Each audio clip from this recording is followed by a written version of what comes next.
It's the Bob and Tom Show.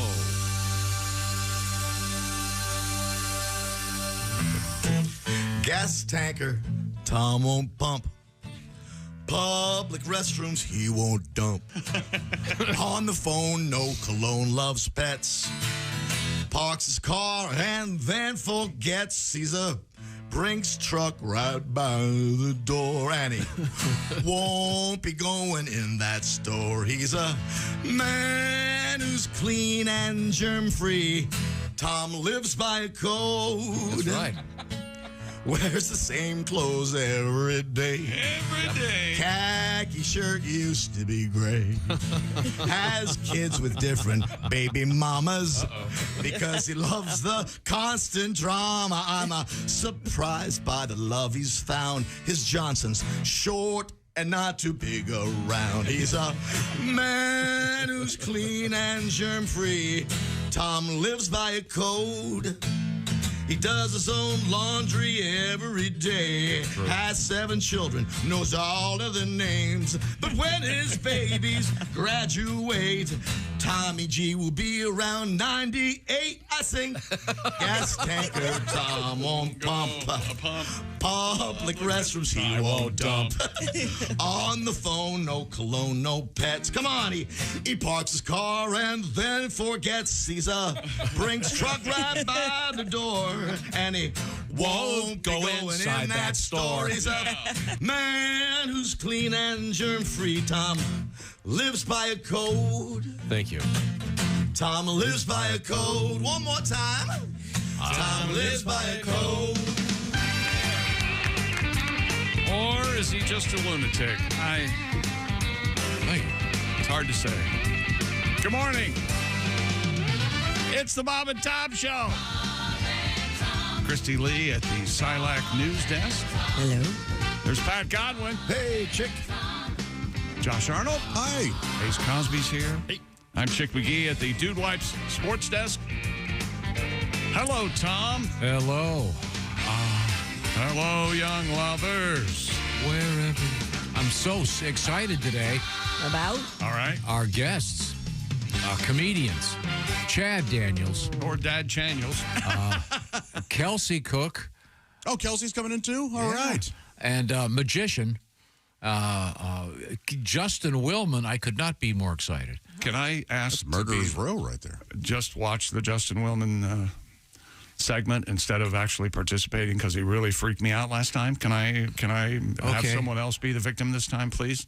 He's amazing. It was Erie. I don't know how he knew my speech teacher's from high school name, but he did, and it freaked me out. Yeah, we'll look forward to that, the mystery that is the great Justin Willman.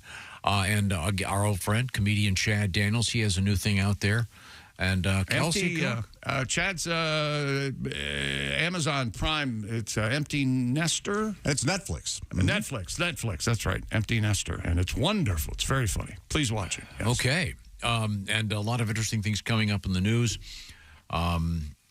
We have why you shouldn't smoke while siphoning gas coming up. Boy, that seems like... Isn't that Common Sense 101? Who knows? But there's got to be somebody, how is this going to catch fire? That don't make no damn sense to me. Puff, puff, puff. Plus, we have, in a different story, the world's strongest beer. You'll find out about that. What is it, ABV? Is that the... APV, yeah. Alcohol... per volume or something? Okay, yeah, we'll find out about that and more. Got some cool stuff coming up at sports. The Olympics up and running today is... I tried to look for breakdancing before I left the house. According to my calculations, it was supposed to start at 4 a.m., 10 a.m. Paris time, but I couldn't find it. It's 10 a.m. Eastern here. 10 a.m. Eastern here, not 10 a.m. Paris time. No. Okay. What? Is that right? It's the B girls. The girls preliminaries at 10, and then at 2 is the finals. Hoffy, what happened to the off switch for Ace's mic? Is that on order or? Okay, thanks. Okay. I like to salute Christy. She's been working out, obviously, just in time for the Olympics. What are you talking about? Look at those shoulders, huh? Look at that. Oh, the poofy... Oh, yeah. the poofy sleeves. Yeah, poofy sleeves. Oh, What do they call those sleeves? Poofy sleeves? Poofy sleeves. Yeah. Yeah. Looks like you look like you. I was gifted this shirt. I love it. That was a gift. One of your huh? daughters Yes. gave it to you. Let's see, you have to wear it, huh? No, I like You look like you belong on a deck of cards. It's like a joker. You're going to fly away. kind of a poofy. Poofy sleeves. care. Poofy sleeves. The poofy sleeves sounds like one of the bands in a kid's cartoon. Oh, that's cute. Yeah, like the Wiggles. Yeah, the opening up. poofy sleeves. Poofy sleeves. Yeah, that's very good. We have a tribute to. No, it's breaking, not break dancing. And Well, by God, my granddaddy broke dance, and my daddy broke dance, and I broke dance. I ain't calling it breaking. You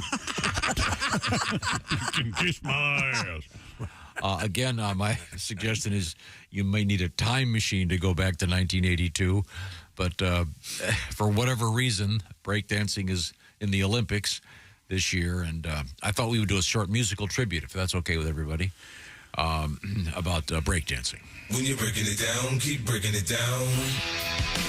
Breaking the law, breaking the law. So don't go breaking the heart. Beat Street breakdown. And breaking up is hard to do. Breakdown. It keeps on raining. That beat's going to break. There's no stopping us. No stopping.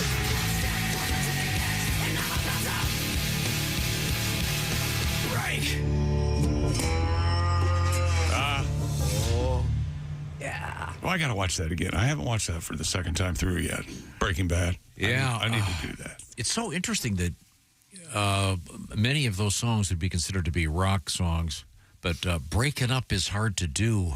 Boy, that is one awful song, isn't Yeah. it? I always thought Neil Sedaka was a woman until I saw his face. I didn't. When I heard the songs, Then I it was goes like, into when the levee breaks, and it's I like, wait a second, disagree. one of these things is not like the other. I disagree passionately. Neil Sedaka's slow version of Breaking Up Hard to Do is crazy great.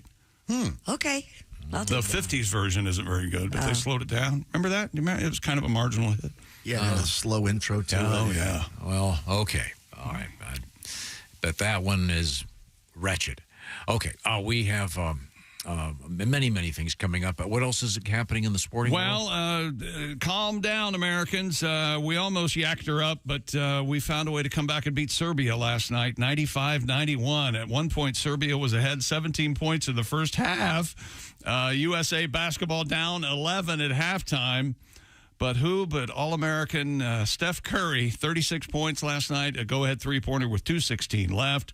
LeBron was out of his mind. Kevin Durant also played great last night.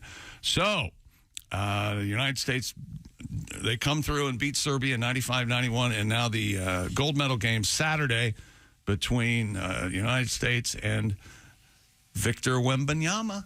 Oh, wow. And France. Wow. That's right. And he has vowed that he's not going to lose. I guess he lost to the United States when he was a junior basketball player or something, and he's vowed that he's going to Should be fun. going to win. Should be something else. Might get a good rating. All right. And then Noah Lyles came up third in the 200 meters and promptly fell to the track and could barely get his breath. Revealed he had COVID as he was running. Should he have? That's another debate going on. Should he have been allowed to compete at all? He's dropped out of the 4x100 relay. Someone's going to take his place on that one. I forget the guy's name. But Well, if he didn't know he had it. We knew he had. no, he knew he had it. Ah. He absolutely knew he had Okay. it. And then he started wearing a mask after the race. But I don't know. I don't know. Yeah, I don't know when what to say. he knew what the day I know what before. I want to say, but I'm not going to say A it. couple of days before. That's right. Because I saw him wearing a mask a couple of night before last, and I asked Andy, I go, why is he wearing a mask? He goes, I don't know. And then it came out that he had COVID. You know who would have known? Ace. Ace. They did say he quarantined until the race. So. Ace would have known. Okay. There you go. But hugging your predecessor afterwards now. Yeah. Well. Heavy breathing and giving the guy a great big hug. Yeah. Okay. What about a crotch grind? How are you on that? In what context? After say the 440 or Same sex. No, same sex. same sex crotch grind. Crotch grind. As a general rule, no. No? Yeah, Okay. sorry. Josh, your thoughts? I don't know. What are you referring to? Why cro- couldn't the you meet crotch grind? someone? You shake hands, you know, you Yeah. go in for the shake hand and then you crotch grind? Crotch grind. You pull him in, do kind of a doggy hump. Yeah, in fact, I didn't even know there was a name for it. I thought that's just what you did. I call it hello. I don't want to label it. Now, what's the protocol on, say you're walking your dog last night, and Now, what did you do? Leave your neighbors alone, will you? no, I'm walking the two big dogs, and I've got the puppy with me also. So the big dogs I've got on leashes, but the puppy's kind of range free here. Yeah. Or free range, rather. The puppy should be on a leash. No. He's so slow still. He's only 11 weeks old. I can't catch up with him.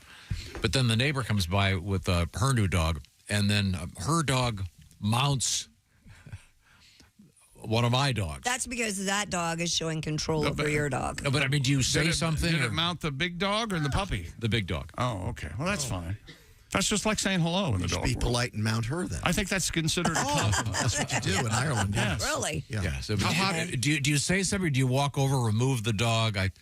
You would have had a couple of tugs on the leash. You would have had a penthouse letter if that would happen. Well, my dog started dropping her dog, and I looked at her and said, "Hey, you want to hump like these dogs do?" Yeah. The next thing I know, we're behind the neighbor's trash can. That's you and me later, bitch. It's of course. further proof that Tom does not like dogs. Tom only likes his dog. Right. Absolutely. Yeah. No, I'm just asking you what- hate other dogs. No, I don't. I love them. Yeah. This dog was beautiful. Do you know how many people there are alive listening right now who have children saying, I feel the exact same way about my kids. right. I love my kids. I hate other people's But kids. nobody will say that. Nobody out will loud. say it out loud, but Yeah, that's you're right. absolutely the Some truth. of them you can. Some of them, yes. Some of them you dislike. No, you know what? No, I'm not backing off. Everybody who's a parent hates other kids. No. Absolutely. Oh, I agree. But everybody. Blanket statement. Yeah, I agree, kind of. Everybody who's a parent, there's some of their kids' friends they can't stand. And most often, the kids' friends that you like, the kids' friends, your kid doesn't really care for that friend. Yeah, I will contend, and I'll die on this hill. Eddie Haskell is one of the greatest characters in the history of television. And we're right back to center. Would you agree, Josh? No, Christ. You're usually, yeah. You're usually a deep thinker. I know it's a little early in the show to ask you to go deep. What are your thoughts? Why do you think that? Because Eddie Haskell was such a great fraud. Should we make a list? Suck up. Greatest TV characters? of I'm all serious. time? Like Barney Fife, Eddie Haskell. Barney Fife, What's tremendous. his face? The always unfunny from Big Bang Theory. He's a nerd. And Jim just Parsons. Oh, boy. He's I love funny. that character. He's Yeah, tremendous. he's hilarious. We'll review this and many more things, including water buffalo on the loose.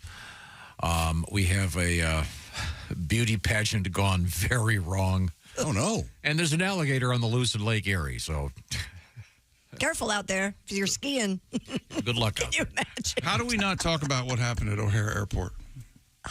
Well, we can bring that up if you like. I mean, everything's fine. Flights, it's just a. And you know, isolated I incident. don't approve of flip-flops, so It's very, very odd. point okay. well What happened. taken. It's an odd occurrence. Is what Oh, happened I haven't heard. Yeah, that's yesterday at O'Hare. Yeah. Yeah, I haven't heard it either. It's not good. Flip-flops can kill you. We'll find that out. What? But right now, I want to Let talk me about... tell you about Raycons, everyday earbuds. They're the best-selling everyday earbuds. Raycons, they upgraded. Now you also get active noise cancellation, multi-point connectivity that lets you pair with two devices at once, plus quick charge function. 10 minutes of charging yields 90 minutes battery. Ergonomic design to comfortably fit, I say, every ear ever made. They have to say the widest range of ears and optimized gel tips for a cozy custom fit. And we received Raycons, the upgraded everyday earbuds here at the Bob and Tom Show in fabulous, vibrant new colors like royal blue, blush violet, forest green, classic black. And, of course, Raycon has that 30-day happiness guarantee. Go to buyraycon.com/Tom today to get 20 to 40% off site-wide. You'll get up to 40% off everything on Raycon's website, not just the everyday earbuds. Just go to buyraycon.com/Tom. That's buyraycon.com/Tom. Thank you very much, Chick McGee. We'll do a quick review coming up in just a few minutes. Also, some very exciting things in the news, including we never got to the school where you're not allowed to wear black anymore. And we'll find out why. This is the Bob and Tom Show.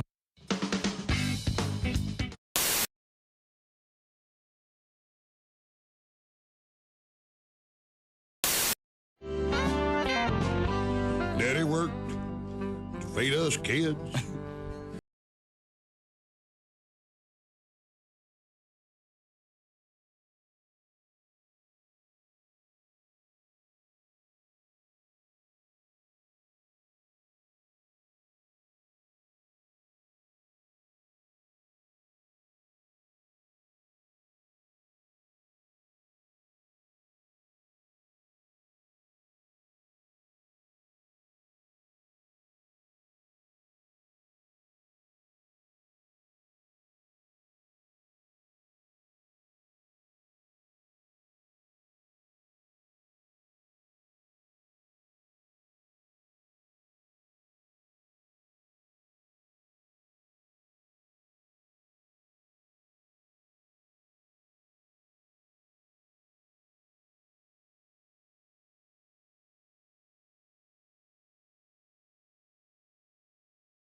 which wasn't very good. And it kind of fades out there. Does it fade out?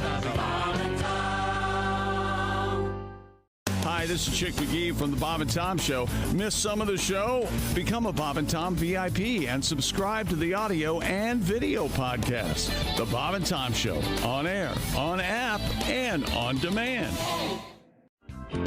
What do you want to hear? Well, I was thinking some music you want to hear. I was thinking since it's summertime. Yes. And everyone's watching baseball, playing baseball. Do you know your softball tribute? Yeah, I can try to get through it better than I did the other one. Church league softball. Let's pull the key up. Great idea. There you go. Church league softball fist fight.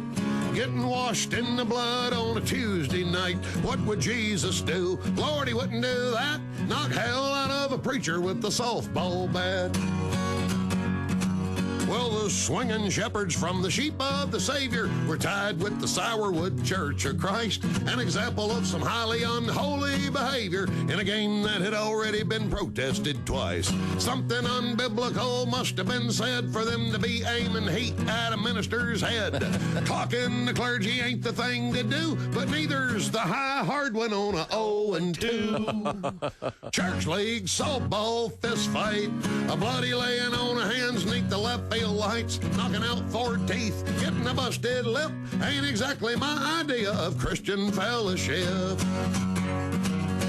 Church league softball fist fight, rolling around the pitcher's mound, it just don't look right for nice people from the church and the Sunday school class to trade the cup of brotherhood for a can of whoop ass. Ooh, yeah. Thank you. Tim Wilson.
Say we didn't warn you. Oh, my God. There's laughter ahead.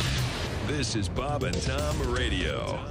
Ladies and gentlemen, Bob and Tom. I'm not going to read this whole email that was just handed to me, but I am going to read the first sentence. All right. Hey, gang, I just wanted to say that I've broke my dick. And he just wants to let us know that he had to take 9 pills 4 times a day. It cost him $180 a week. He had to take them for 2 months. Wow. He was sore for months. It still has a bend in it. Well, depending on which way it bends, it could be a good thing. Bob and Tom in the morning and highlights all day long. The Bob and Tom Show, weekday mornings at 6 a.m. Eastern on Bob and Tom 24/7. Hey, Alexa, how can someone listen to Bob and Tom Radio on a smart speaker? Just say, Alexa, play Bob and Tom Radio on TuneIn. TuneIn? Correct. Alexa, play Bob and Tom Radio on TuneIn. 24/7? All day, every day.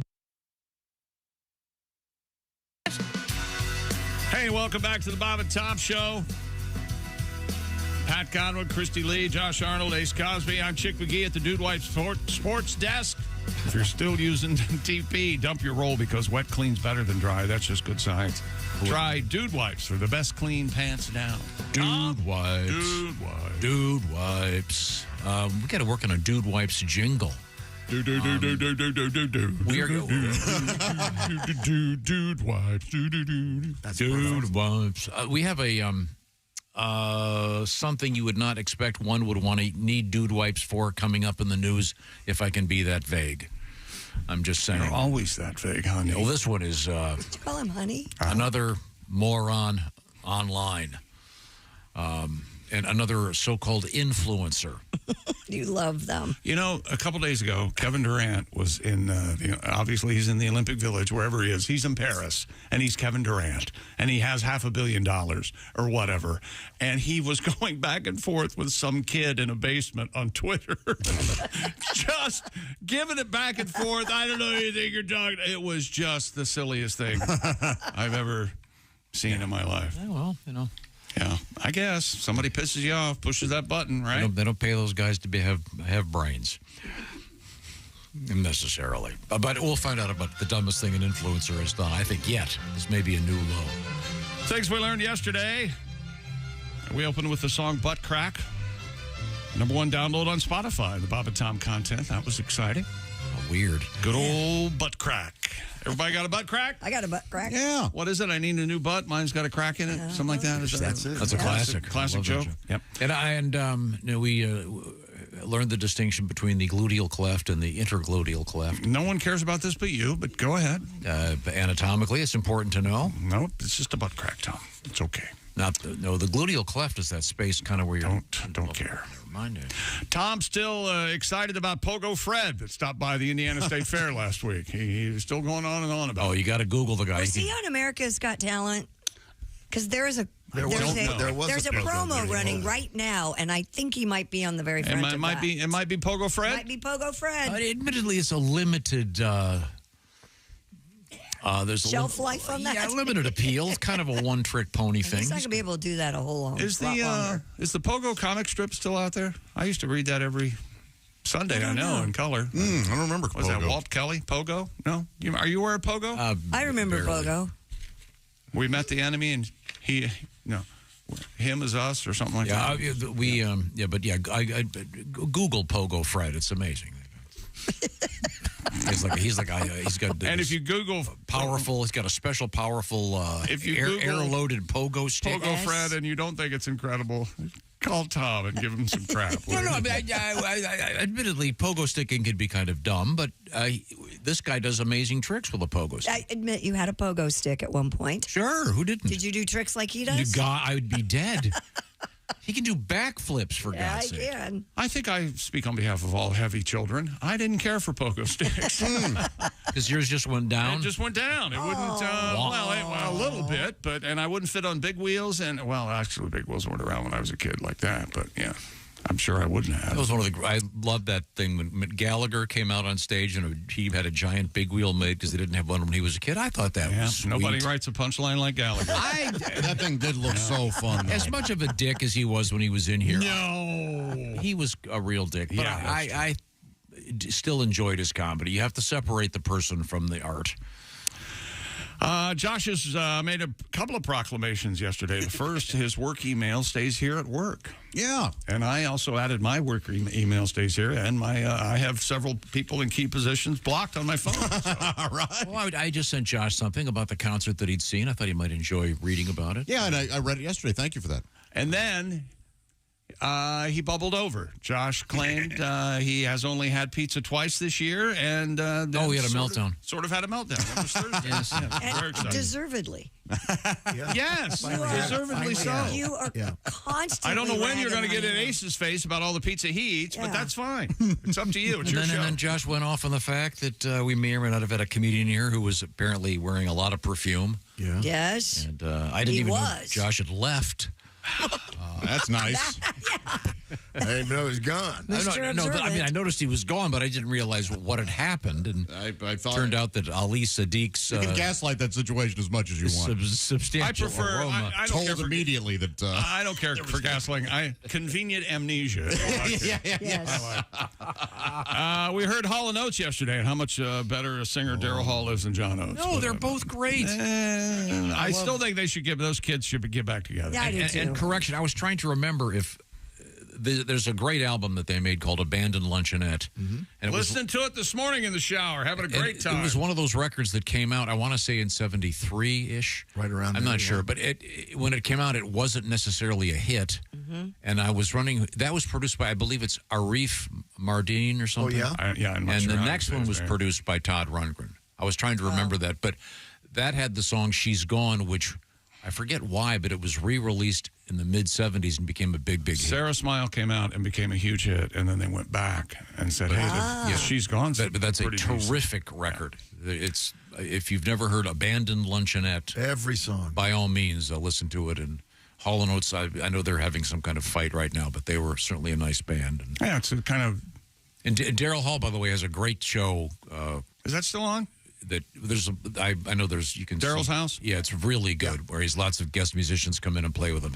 He's amazing. I'm a big Lee Diffie fan. He's the one who calls all the races on the Olympics, track and field announcer on NBC. He's amazing. He's just for the most part. When I grow up, I want to be Lee Diffie on NBC. Has been great. He also does IndyCar and NASCAR. Lee Diffie.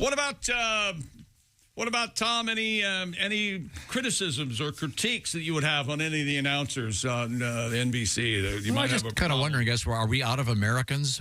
We have to have. I forgot about that angle. Yeah, you got that problem. Yeah, the one co-host. Yeah, I think she has an English accent. Don't care for her. This is the second Olympics that I'm aware of that she's been. I don't get broadcasting. That. Do we have any American broadcasters looking for a gig? I was under the impression the Olympics were an international event. I was too. Well, they are, but I think I'd like to see USA. He was complaining off the air about why aren't the USA Olympic athletes, their uniforms more red, white, and blue? They're not red, white, and blue enough for them. They're way too. Yeah. You're watching track and field physical. Which team are the Americans? Yeah. They're blue and white. Barely. Some are really subdued. Yeah, it's some, well, I won't go into why. I think someone who was never good at sports designed them, put it that way. Okay. Last guy picked, you know what I'm saying? Hey. I think we should go with something mauve. To take attention away from that, you're glad swimming is over, correct? As far as broadcasting as well. Think for the prime time, I thought they dwelled on it a little too much. Rowdy has announced that the 2028 games will be his last for announcing. Why would you bring up Rowdy Gaines? Because he bitched about him every day. Oh, that's right. You hate him. I forgot. Are Rowdy and Riley related at all? Riley Gaines? I'm not aware of a Riley Gaines. That sounds like a WWE name. They both do, actually. Oh. Riley and Rowdy, tag team champions. To me, they sound like they'd be country singers. Kind of. That's Chris Gaines, right? That'd be their manager. That'd be Dad, their manager. In spite of everything, Chris Gaines actually had a couple pretty good songs. That's okay. Well, that's. We're all looking forward to breakdancing at the Olympics. Evidently, it starts at 10 a.m. Eastern. According it does, to and 2 o'clock this afternoon is the final. Can you get the shoe? Can you get the shoes yet? What? Can you get the shoes yet? I don't know. The Nike breaking shoes? Sure you can. I'm going to buy you a pair for Christmas. And if you don't have Peacock, it's on E! Network. Thank you, Ace. There you go. This is why we have Ace's mic on, you see. He has facts. Yeah. Keep talking. They're not. Riley Gaines, who's also a swimmer, is not related to Rowdy Gaines. Ah, gotcha. Are you sure? Yeah. Ace, is that true? I can't confirm that right now. Well, so much for that, huh? Don't shave your butt cheeks. It keeps proper oils in place for your buttocks. Did we talk about that yesterday? Yeah. I learned it the hard way. The taint and the whole crack thing. And The whole crack thing. Doesn't that sound like the chapter of a book? You're like 5 chapters in. Chapter 6, the whole crack thing. Yeah. Now, that was some physician saying. Dr. Raj. Yeah, that I guess. Now, I'm not trying to pick on you, Josh, but you have explored the world of. What's the word I'm looking for? Of butt waxing. Yeah. Yeah, the Brazilian. Not picking on me at all. And you no longer do that. But yeah, for that very reason. Yeah, Dr. Raj recommends just trimming the hair at most. Yeah. You need the oils. That's what I do now. So you shouldn't be doing a full butt waxing. No. Keeps your crack nicely lubricated. You need that. Okay. What about the cheeks themselves? Do they need to be? Well, that's fine. You don't have. I don't have that issue. Do you guys? By the way, if you're a butt cheek man, you might want to watch the women's long jump. Oh, really? Okay. Yeah. A lot of that sandy. Slow-mo. Oh, the sandy, dirty pit. Oh, yeah. No, you mean the high jump pit, not the. No. I mean the long jump. There's a lot happening. No, I'm sorry. I mean the pit of the long jump, not the pit of the long jumper. That's the sandy crack. Yes, that's not sandy. That's the sandy crack. Let me see your pit. That's what was it again? The crack hole. What is it, Christy? Crack hole. What is he? No. The whole crack thing? The whole crack thing. Yeah. Thank The you whole very crack thing, yeah. Yeah, once again. And that doctor said that I'm a wordsmith.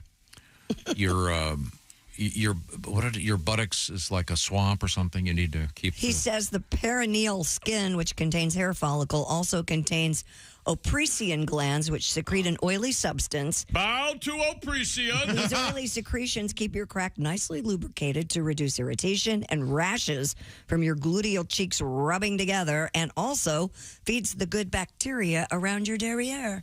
Okay. So keep your butt. There's got to be something similar to this with ladies and men Yes. too. As far as I'm trying to cover them up. Going to the hardwoods. Yeah, as far as the front naughties for men, everybody to shave that all the way down to hardwood. That can't be good, right? Your hair's there for a reason. Yeah, it keeps stuff out. However, man, oh man. Ladies. Right down to the hardwoods, Josh. That's like Christmas morning. I'm telling you that. Boy, oh boy. Patty, you with me on this? Yeah. You're damn right. Look at you. You ever seen a freshly manicured golf course? Look at that. The fescue. Oh, boy. Oh, boy. Out with the moon. Man, oh, man. Makes being on the job so easy. Yeah, there's that bunker you got to get over. Tell you that. Lead right to the hole, huh? Okay. Maybe we can get that song out of you later, Pat. It's one of my favorites. Your tribute to that. I know what you're talking about. We talked to Al Jackson yesterday. He's very excited about the break-in section of the Olympics, and he went through the hip-hop history with us, and he also loves The Great Outdoors, the movie with John Candy and Dan Aykroyd that I still have never seen. What? I've never seen it. Really? I'm going to have It's to a fun watch little watch. Try and watch it today. Yeah. Now, is it a comedy? It is, yeah. Okay. Yeah. Now, does it have a message? Or Oh, yeah. Here's what I want to see. It's John Hughes, so it has a message. I want to see John Candy laying underneath a door being jumped up and down on by a bear from the woods. Does that happen? Absolutely. I'm there. You are in luck. I've seen that trailer, and that did make me laugh. The Boeing Starliner astronauts are still Stuck in space. stuck in space. That's They're not going to get to come back till January. this year? February. and it's, February. Yeah. And as it says here, whoops. Yep. So yeah, Feb 2025, That's not what they're Jan. saying. Late mid 2025. If they're saying February now, Yeah. that's like a contractor. They're that- just, we're that's open. May or June. May. Going to space is like building a house. No. You can move in February 26. Pat Godwin had a song yesterday about being stuck in a capsule with you. Yeah. And that other guy just died, sadly. Girl to the... What? Who, like a member of Steelers Wheel? Jerry, Yeah. Jerry Rafferty. No, the Did other he guy. die? No, the other guy. Becker. The second Beckley? guy. Yeah. No. That's Bono? from America. That's a different Oh, band. gosh. Who What is was it? his name? Yeah. Is Bob Steger okay? He's still okay. Bob Seger's fine. It had Okay, nothing to do good. with either of those bands. Okay, I'm just saying. He could have Prince had is some- dead. Yeah. Yeah. Yeah. Joe Egan. Yeah, sadly. To go on. Yeah. Joe Egan. Yeah, he was a founder with Jerry Rafferty with It's always Steelers Wheel. You always feel the deaths, how sad they are when you have to look up the person's name. Right. It really hit home. It really affected us. Yeah. didn't it? Yeah. He was 77. look. May he rest in peace. Is Walter Egan still with us? Yes. Yeah. Magnet and Steel, that guy? A lesser Magnet and Steel song behind my boy Bob Schneider. What? Bob Schneider has a song, Metal and Steel, but Magnet and Steel. Well, it wasn't a hit. Metal and Steel. Sure, it was a hit. It was a hit as big as anything. Magnet Ronnie and Steel James was Dio ever Magnet did. and Steel Tell was you a that. big hit. What, Magnet and 78? Steel. Walter, let's play. You are Magnet. I don't know if I've heard it. 78. Whole time, Bob's Metal. I am Steel. Bob's, yes, Metal and Steel, and Walter Egan's Hammer and Steel, or whatever. We need both of them. Here we go. This should be it. See which one you like better. All right. You're gonna.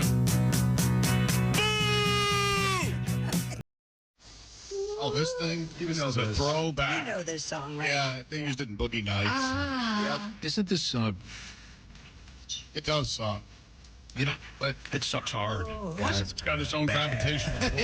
Excuse me, guys, isn't this Stevie Nicks and Lindsey Buckingham singing the background vocals? Yes, because they were down. They were down. We've all made mistakes. At Sound City, they were down the hall. Yeah, that's absolutely true. This is a great song. When do we get to the hook? I've heard it.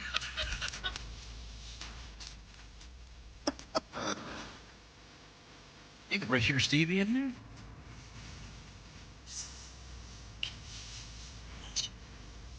You okay, John? I'm fine. It's the listeners I'm worried about. Okay. Here it is. With you, I'm not shy. Oh, really? Okay, never mind. Ugh. Did you hear the xylophone? Yeah, what was that? You don't like That was a misstep. a good xylophone in a song? No, I did not know Stevie Nicks was on there. What now? There you never go. knew that. I think that's who. I think that's in the Sound City document. I think. Maybe not. Yeah, but that's a good song. It's lame. It's all It's a sweet, happy song. It was the 70s. Well, there was a lot of non-lame stuff that came out of the 70s. Stevie Nicks and Lindsey Buckingham, Yeah, both we could be members of playing Fleetwood Mac. We Were could on be the playing a Led Zeppelin song instead of that crap.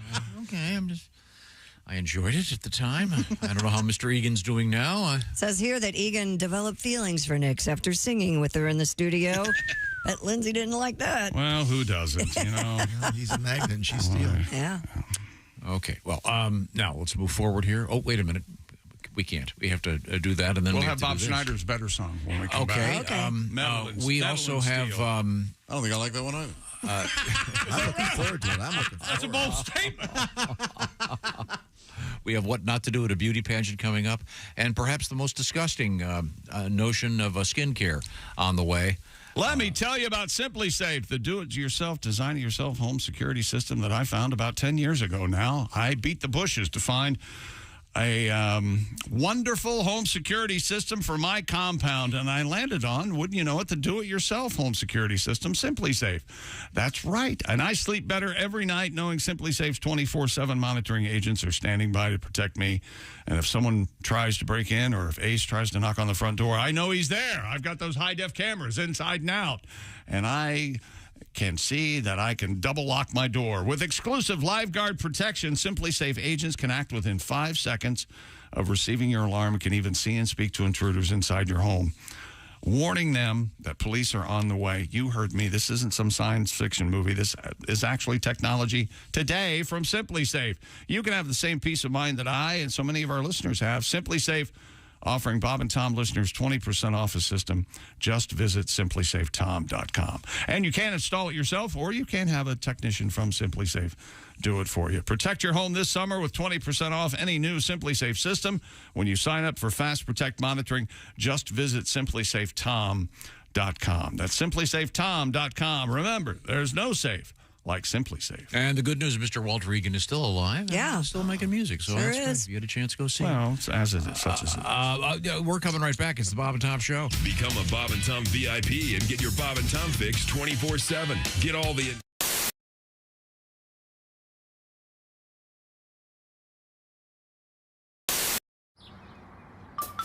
Is that Chick McGee? Why, it sure is. Chick McGee, who knows that an annuity from the folks at Silac Insurance Company means a retirement check in his mailbox every month. Chick works on perfecting his mailbox opening technique. Easy, Mr. McGee. Don't blow that elbow out. Chick isn't quite retired yet. He's just practicing for it. Because one day, Mailbox McGee will be taking his retirement the easy way. SILACINS.com. Silac Insurance Company. This is one that I wish to God somebody would have shared this information with me when I was a younger lad. Mm-hmm. It would have saved a lot of pain and suffering. I see. You know. Uh-oh. And,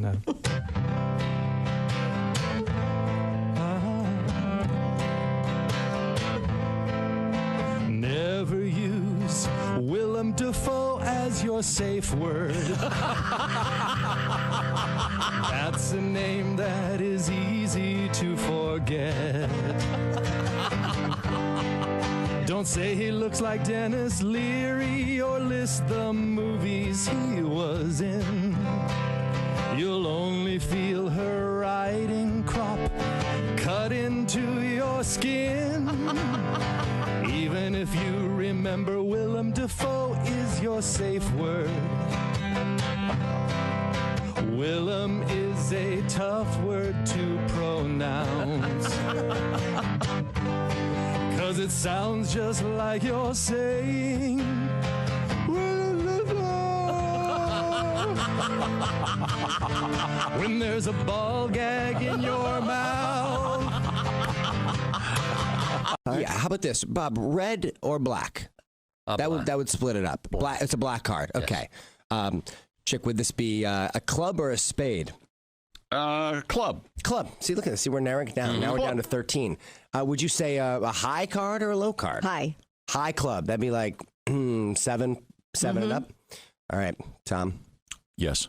If it's a high club, it's a 7, 8, 9, 10, jack, queen, or king. Okay, jack. It's the jack of clubs. Oh, You'd jack. say this is pretty fairly chosen. Now, yeah? you're not touching the cards. I'm not touching it's been there the whole time. The cards are sitting in a little box. Jack of clubs. Jack of clubs. So when we drove in today, I was sitting in the car and I took one card out of the deck. Right. And I'll do this really, really slow. You can kind of let them know. Justin is holding all of the You'll cards. see one card in the deck is turned the opposite direction from all the rest. Yeah. One Are you card. kidding me? Card. And that one card is... The Jack of clubs. No way. Okay. Get a card. Get this guy out of here. Weird, right? Hey, we're a witch. Hey, wait a minute. Witch. Where are my car keys? Hey, can you fix Justin? We need a magician. Can you fix Chick's computer? Witch! Oh my gosh, you're just in time, Justin. It only plays Steve Miller. Yeah. Uh-oh. Are you kidding me? Weird, right? Yeah. We have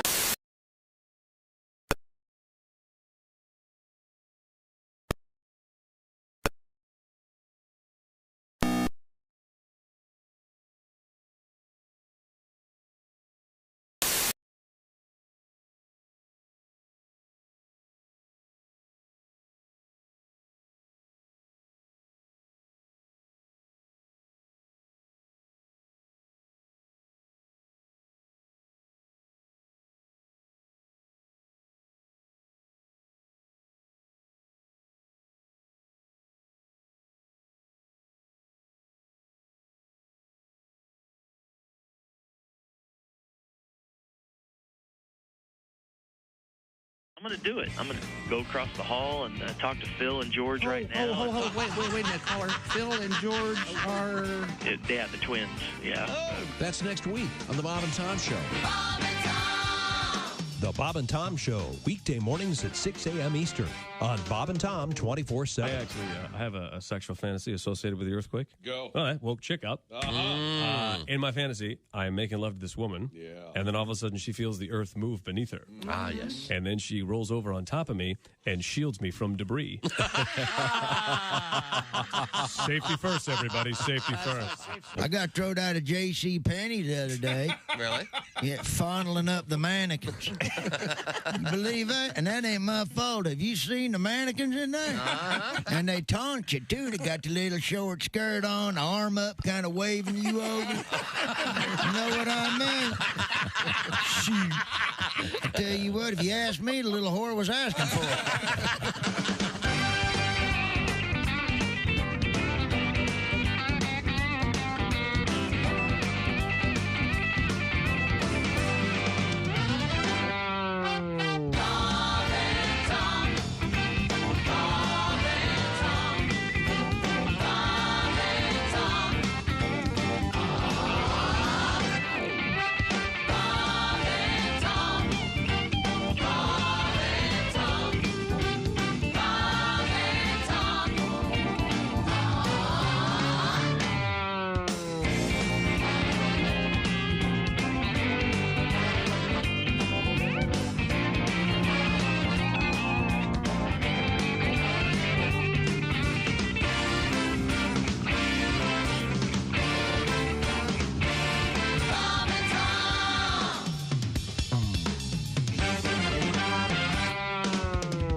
This is comedian Rob Haney, and you're listening to Bob and Tom Radio. Hey, hi, it's Tom coming up Monday morning in the Bob and Tom Show. We'll have music from Pat Godwin and a visit with Mr. Obvious. Attention passengers, if you look out the left side of the aircraft, you'll see the Grand Canyon. And on the right side, you can see the Empire State Building. That's Monday morning in the Bob and Tom Show. The Bob and Tom Show, weekday mornings at 6 a.m. Eastern on Bob and Tom 24/7. Ladies and gentlemen, Bob and Tom. Tom said, Josh, why don't you think of tomato soup as liquid pizza? And he looked at all of you and said, well, you know how much he loves it. Am I right? Someone just hit our text line and left this text. Okay. I love the Bob and Tom Show, and yep, it's a Thursday. Bob and Tom in the morning and highlights all day. Hey, welcome back to the Bob and Tom Show. Hello, hello. Very much. Are you going to watch, are you going to get all set to watch breaking today from the Olympics, breakdancing? Check it out, see what's going on. Yeah. It's interesting. You're going to have your hat on backwards? Didn't they wear gloves and stuff? Right? Get your piece of It'll be cardboard. Interesting. Piece of cardboard for the living room. Just spin around. Do they still use the cardboard? Yes. They do? I don't think so. I don't know. I still don't understand why this is in the Olympics, but we learned yesterday, what is it? The DJ, they have a DJ. Very few sports have that. I'm very curious about the music. And they used to have in the Olympics, there was dueling and tug of war, and there's all kinds of wild things that used to be in the Olympics. And they what is the event where they had fencing, like he was saying, and shooting, and then they had to ride a horse and. Oh, was that the modern pentathlon? Oh, I don't know about that. Yeah, and they're changing the pentathlon. Apparently, they're going to add parkour to it. Oh, wow. So it'll be kind of like America. They're going to add parkour? To that. Somebody's going to fall. To the pentathlon. Do you have to carry your sword when you do that? I don't know. That'd be interesting. Okay, well, but in any event, I saw a report yesterday with our buddy Matt Isom, or whatever his name is. For the breaking, the DJ doesn't tell them what they're going to play. So when they get out there, right? Yeah, they got to just they have to wing improvise. it. Yeah, okay. Yeah. So, and presumably it's all fairly up tempo, disco-y. Of course. Well, here's a little bit of Joni Mitchell from Hajira. Try dancing to Led Zeppelin. Yeah, I don't think they're going to do that. Tears in Heaven. Spin to this one, son. We'll see. Nice. We didn't need. Where were we on things we learned yesterday? Please. Let's see. We covered it all. Nope. India Airline. You guys didn't talk about this enough. I thought this would be more of a hot button issue. Women can avoid sitting next to a man on a plane. In India. India Air. But the interesting thing about this is it's kind of like a dating thing. A woman is allowed to see the chart of where people are sitting. But a man can't? By gender, and a man can't. Right. So, and also you have to declare your gender on when you apply for the ticket, which the legality of that, I think, is somewhat. It's India. I'm just saying. Okay. That doesn't seem civil and personal rights, right? No? Yeah, I mean, and then I think, was it Josh? Did you weigh in? I'm not bad pun there. You think someday it's only a bad pun if you point it out that it's a bad. I was completely. I did not do it on purpose. I didn't think you did. Sorry. Until you said I didn't do it on purpose. I didn't think you did. That opens the door that you're guilty. Didn't you? And you're laughing. So look at your face. Didn't you suggest that someday they're going to charge by the weight to fly? I think so. They're charging everything else. Yes. I mean, there'll be a huge tax just to be fat in America at some point. That's where it'll get to.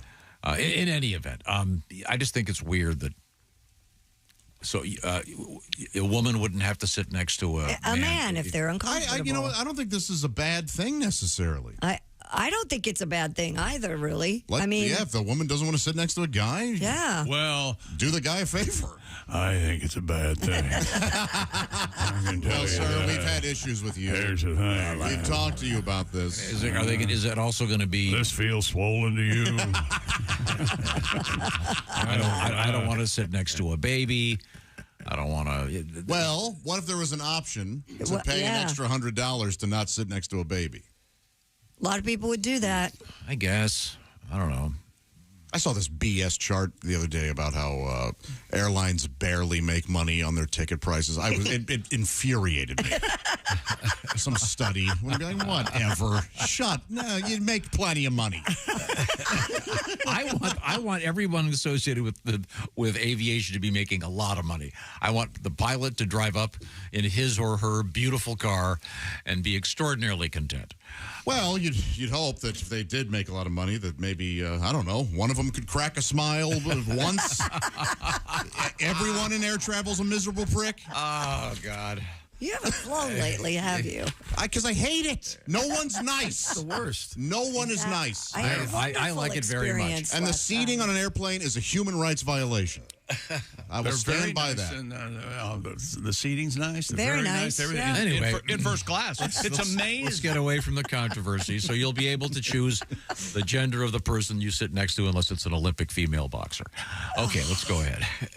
Well, at least you avoided the controversy. I'm glad that we skirted around. That kind of thing that he just did makes him so happy.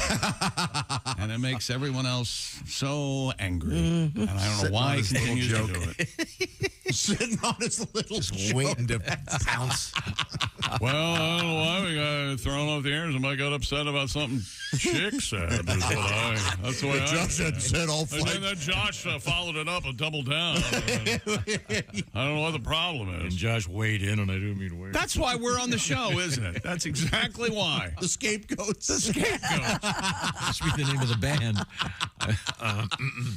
I'm sorry. Let's move forward here. What else have we got? Oh, we've got Bob Schneider and Metal and Steel. Is what we've got. Love this.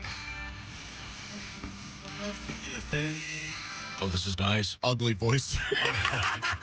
See what he's doing? He has the voice of an angel. First he attacks the airlines, now this. What is Bob's coming in here, isn't he? He better get his ass in here.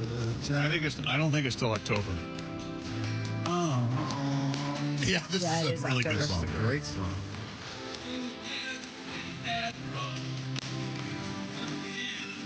You know what I like about Bob Schneider? One of the things I like about him. What? You can go to like his Spotify or whatever and just hit play, and you're going to get so many different styles. Yep. It's crazy. The guy's great at everything. He's very good. That's good. But I also like Magnet and Steel by Walter Egan. They're both very nice songs. But now I will tell you this. I like it a little bit more now that I realize that is Stevie Nicks and Lindsey Buckingham in the background. That's great song. I needed to be reminded of that. Josh dated a stewardess. Evidently, that was okay for her. I forgot. That she did smile, yeah. Right? Yeah. Choked it down. And Christy covered a porn wait a second. I'll slow down a second. Okay. You didn't just date her. No, it was a one night one stand, thing. right? Yeah. But I mean, Good for you. But it went well. Yes, we had a fun time. For both parties, as I understand. Yes, she was She took your promotional package, if you will. She, was this said at any point? Thank you, Pat. It's wonderful because you're here, and it's wonderful because you're leaving. Said? Was that said? Okay. Thought? Okay. Well, when we come back, we will be checking in with the sporting scene. Okay. We have, this is terrifying for me, a robot dentist, and it's real. We'll find out about that. I'm scared already. They need to stop saying this if the robot doesn't have a face. It's not robot dentistry. Well, I want a person. I want my dentist face. I like my dentist very much. And how are we feeling today? That's what I want when I hear robot dentist. You want small talk? Yes. Okay. And the face I can look at. Okay, it's all coming up. This is the Bob and Tom Show. This is the Bob and Tom Show. Text us.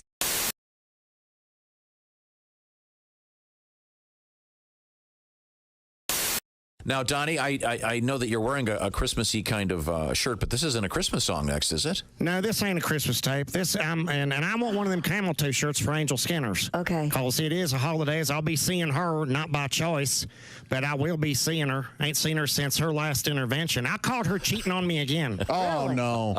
The first time, it's because, this time of year everybody does little sweet whispers, and I was nibbling on her neck and noticed her earlobe smelled like her bare feet. Well, we never did missionary, so I bust her fair and square. But then 2 weeks ago, we get back together, and I thought it was going to be another chance. and I caught her. And this time I have hard evidence because I found tonsil stones. Really? In her panties. Oh, boy. Not just 3 or 4, chick. I'm talking enough to make a decent trail mix with. yeah. Oh, jeez. So I was like, it's been going down on you, John Coffey from the movie Green Mile. Swear to God. Remember when he had them pop rocks? Yes. Oh, yeah. Nice yeah. reference. I remember, Donnie. Well, Donnie, so that explains exactly what this song is about. That's what this tape's about. The first time I met her, when the love was tender and purely platonic, from Donnie Baker and the Pork Pistols. Oh,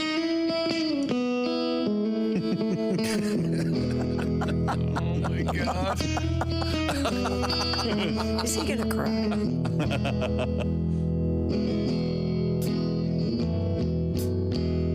Well, they couldn't afford air conditioning. So she never had company.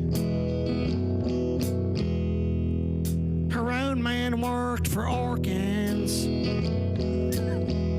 so at least she was bug-free. At the start, sort of changed later.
Slow down. Let it simmer, Dusty.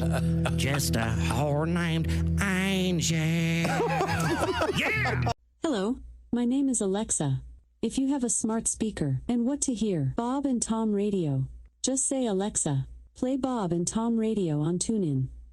Now, you try it. Alexa, play Bob and Tom Radio on TuneIn. That's the first smart thing you've said to me since you took me out of the box.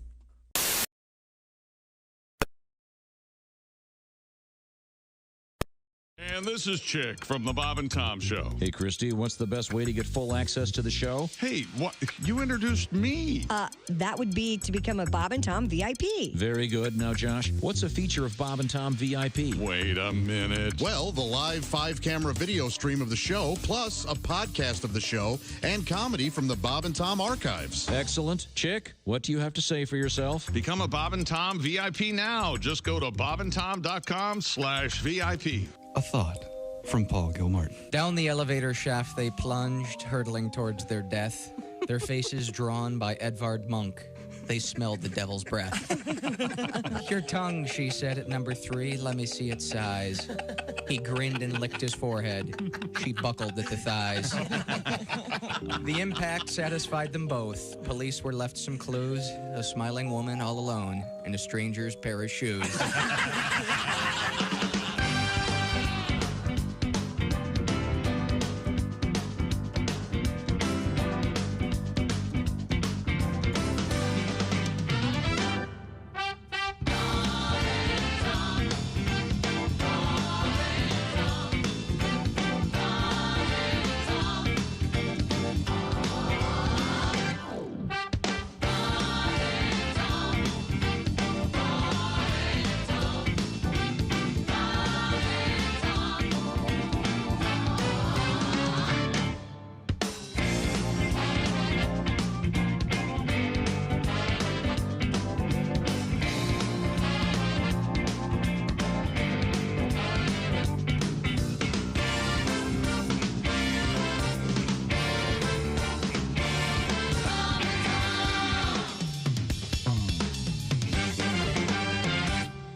and Tom. Well-meaning, but Yeah, they're all messed up. more than slightly confused. Hey, got a question. What's that? How can I listen to Bob and Tom radio on my smart speaker? I'm not really sure. Well, why don't we just ask her?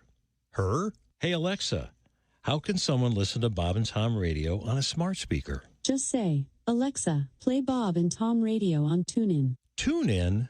Correct. Alexa, play Bob and Tom radio on TuneIn. 24/7, 365? All day, every day. Alexa, play Bob and Tom radio on TuneIn. Ladies and gentlemen, Bob and Tom. Josh hates tomato soup and those who enjoy tomato soup. I love tomato soup. Now, I never said anything about those who enjoy it. What if they renamed it Liquid Pizza? It's so stupid. You know this love for pizza. No, you don't know my love for pizza. I've had pizza twice this year, I swear to God. Now, why don't you hammer Ace? Yeah, I know, I can't stand about whores and pizza. No kidding. We're just all yelling at each other. Hey, shut up! No.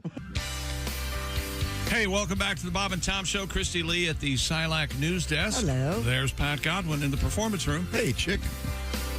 Maybe a song from Pat. Ready to go. You ready to go? You talked about something? You got a song ready? I sent him a text. We have some songs related to some of the... You know, he sends you text, and if you don't get a text, that's almost like a tree falling in the forest. There's no text then if you don't get it. Well, There's Josh Arnold. Hi. Hello, Ace Cosby. Hey. I'm Chick McGee. Hello, Tom. I suppose we could do one related to sports. I gave you a sports story before we get to the exciting Olympics. There is something in the world of chess that's somewhat interesting, Chess. I thought. Chess, yes. Chess is a sport. You always seem to find chess stories. I don't think... A Russian chess player is accused of trying to poison her opponent. Yowza. By smearing the chess pieces with... anybody have any guess? Poisoned her opponent, smeared it with what? Poop. Okay. Poison. Poison. Well, poop can poison you. E. coli, poison. Waste matter. Really? Yeah. Well, yeah. I mean, and it's your story. And Yes. Well, pretend you don't know what's yeah. I don't know why you guys said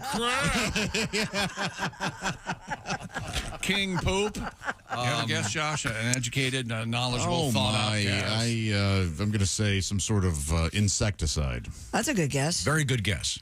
Mercury. Mercury. Oh, man. According to NBC News. I'm sorry, I meant Mercury, baby. According to NBC News, Mrs. Amina Abacadabra was caught on camera rubbing a substance onto her opponent's pieces that authorities believe contain mercury.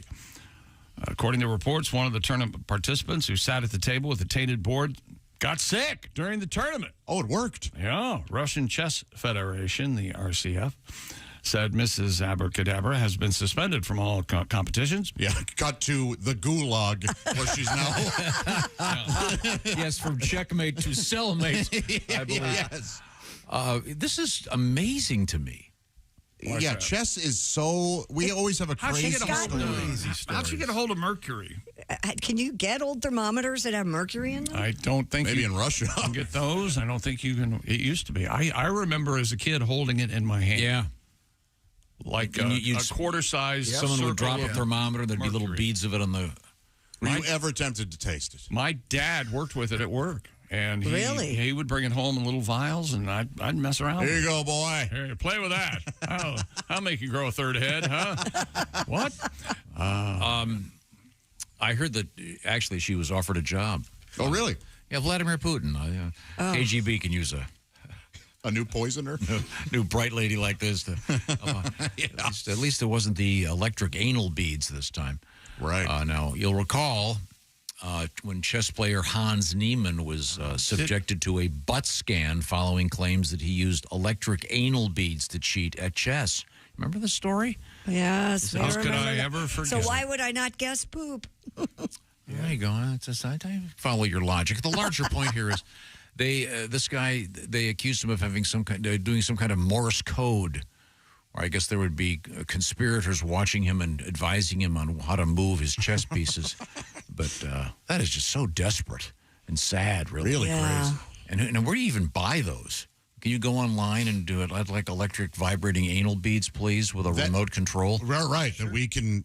Yeah, I'm sure that's available. But But they had to, I guess, put in, I don't know, some kind of butt scanning machine. But, now, Pat, I believe this is where you have the song. Yes, I do. Da, da, da, yes. Anal beads, anal beads. Every chess match I need you. Small and white, not tonight. Beads will be mocha in no time. If I am stumped, move them to and fro. Feed me moves discreetly. Anal beads in too far. I need a ride to the ER. Oh, thank you. Thank you very much. Chess, once again, in the world of sports. Now, we now return to the Olympics. Is that correct? Steph Curry had 36 points, including go-ahead tray with 2:16 left, and the U.S. will play for the gold in the Paris Olympics Saturday night after beating Serbia 95-91. The U.S. trailed by 17 points in the first half and 11 points at halftime. The biggest one successful. The biggest three from Steph overcame by the biggest deficit overcome by an American since NBA players were added to the Olympic mix in 1992. And they will play Victor Wembanyama. Vicky Wem. And France on Saturday night. I'm rooting for France. The gold. Is that right? I feel like the Americans kind of strutted in there thinking, expecting to win, and I don't want them to now. I see what you're saying. Like, hey, we got this. Yeah. Are you subscribing? You'd like maybe they get their come-uppance? That's right. Is that what you're saying? Boy, doesn't that sound like the name of a porno movie? Come-uppance? They were climbing Mount Everest when he mounted her. Come-uppance. Starring... Noah Lyles lost the Olympic 200 meters, falling to Botswana's Leslie Tebogo, then collapsing on the track and being carted off in a wheelchair. Later, wearing a mask. And Christy said he was wearing a mask 2 days ago. Yeah, he was. Lyles told reporters he had COVID. After crossing the line third, Lyles fell on his back, writhed around in pain, much like a soccer player, staying down for nearly 30 seconds, probably trying to get up. Much like a soccer player. Much like a soccer player. They took him off the track in a wheelchair. And, oh, by the way, I don't know where this lady came from, but she is just kicking. I had no idea she was going to win by such a margin. Sydney McLaughlin-Lavron broke her own record and won gold again in the women's 400-meter hurdles. No one else was even on the screen. She was so far ahead. Oh, man. Unbelievable. Good for her. And Grant Holloway and Daniel Roberts won 2 for the U.S. in the 110. Tara Davis-Woodhull of the U.S. won gold in the long jump. If you're jumping hurdles and your foot hits one and the hurdle kind of if it hits it at all, are you? There's no penalty. No, for you that? keep going. Nope. Well, you think they should lose? No, I think they should take off like 10 feet. I think you slow down so much that's the problem. So this is the there's incentive enough not to. The power ball whack for the men's division. There should be a mild shock you receive when you kind of hit a hurdle. How about a nice shock, Tom? That sounds like something you'd like. A shock? maybe in the steeplechase, electrify the water. I still don't. You'll learn get to that. stay out of the water. Why? What? Steeplechase? Yeah, it seems kind of stupid. I think was it Josh that said it's for horses? It's for horses. People out there they've been training for the steeplechase for decades. I don't know. Seems kind of stupid to me. And one golf note this morning: Chichi Rodriguez. Oh, Chichi sad. Rodriguez. Yeah, he's great. Hall of Fame golfer. Chichi would take his golf club out. Yeah. And start dueling, sword fighting with you, and then put it back into his belt like he was. Yes, he had fun. Would he also get down and hit it like a pool cue? He would do that. Yeah. He'd do the whole thing. And I struggled with his name because not since the WKRP episode have I pronounced his name Chichi Rodriguez. I've always pronounced it Chai Rodriguez because of this. Winner of this week's Gulf Coast Golf Classic was Chai Rodriguez. Chai finished with a 9 under par score. Chichi Rodriguez. Hopefully. That's when Dr. Johnny leans in and says, it's Chichi Rodriguez. Chai. But that's right. It's in this broadcast thing that we do. That happens. We've all done something that stupid. Well, of course.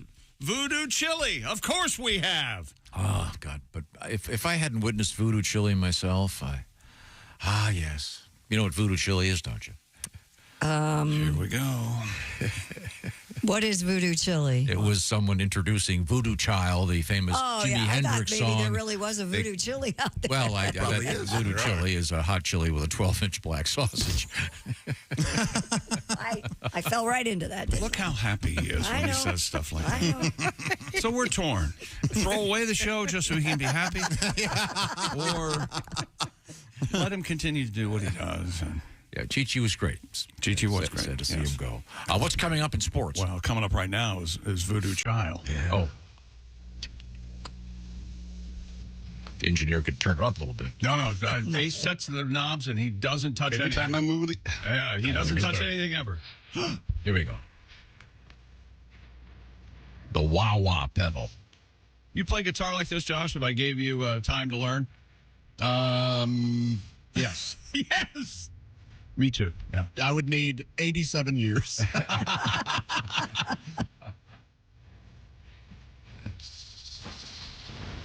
There we go. Are you kidding me? Yeah. I believe this is Voodoo Child's Slight Return. Slight Return. That was my idea of the echo. That was my idea. Like a plane going over, isn't it? All right. Oh, man, that's great stuff. Now we have coming up. I'll listen to those and my Raycon earbuds later. Oh, really? There you go. Raycon's best-selling everyday earbuds. That's right. The rumors you heard are true. They have been upgraded. And now you also get active noise cancellation. Multi-point connectivity that lets you pair with 2 devices at once. Plus, quick charge function. 10 minutes of charging yields 90 minutes of battery, and the ergonomic design to comfortably fit the widest range of ears ever made, and those optimized gel tips for a cozy custom fit. And vibrant new colors like blush violet, forest green, royal blue, classic black, and Raycon does offer a 30-day happiness guarantee. Go to buyraycon.com/Tom today and get extra absorbent, even 20 to 40% off site-wide. Man, I hope everybody else heard that. I thought, oh So boy, sorry. am I These losing new my mind? The Raycons are extra absorbent, aren't they? They certainly are. Exactly Wow. right. By the way, that's called off-label use. So go to buyraycon.com today to get 20 to 40% off everything on Raycon's website. So sorry. That's buyraycon.com/Tom. Buyraycon.com/Tom. That was me. I hit the wrong button, and I was watching Pogo Fred. Oh, were you? Yeah. You were watching a video during our radio show. Well, no, I was just trying to find, because we talked about Pogo Fred earlier, the master of the... These aren't the actions of someone who cares. Is it? The Pogo Fred is, of course, the master of the pogo stick. And I don't know if we posted the interview we did with him where he's... God, I hope Yes, so. I think so. Doing a backflip. And I have it recorded at the house. Yes, if you want because to come over here. I saw it on Twitter or Instagram or something. It's amazing. Yeah. The guy's amazing. It's a good listen. Yeah, you got to. I have an idea for him. He could take the great song "Do the Freddy" and make it "Do the Pogo Freddy," one of my favorite songs. All his memories are everyone's memories. If you haven't seen Freddie and the Dreamers and Do the Freddy, you haven't lived. I'd rather see that in the Olympics than breakdancing, frankly. And now do the Freddy team from Jamaica. Well, speaking of posting things, did they post your interview with Graham Rahal? Very cool. know. Yeah, we had a really fun chat with Graham Rahal. I think it's posted. Yeah. I'll find out, and we'll get back to you on that. Coming up, and I certainly recommend, by the way, Pogo Fred. You should watch what he can do. Just say we'll be right back. Will you? We'll be right back. We got a beauty pageant gone very wrong. There's someone dead. This is the Bob and Tom Show.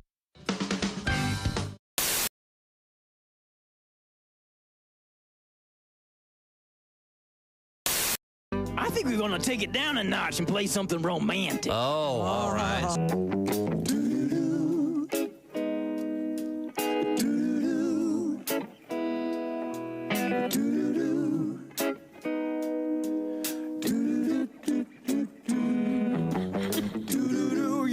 got secrets, you're not saying a word.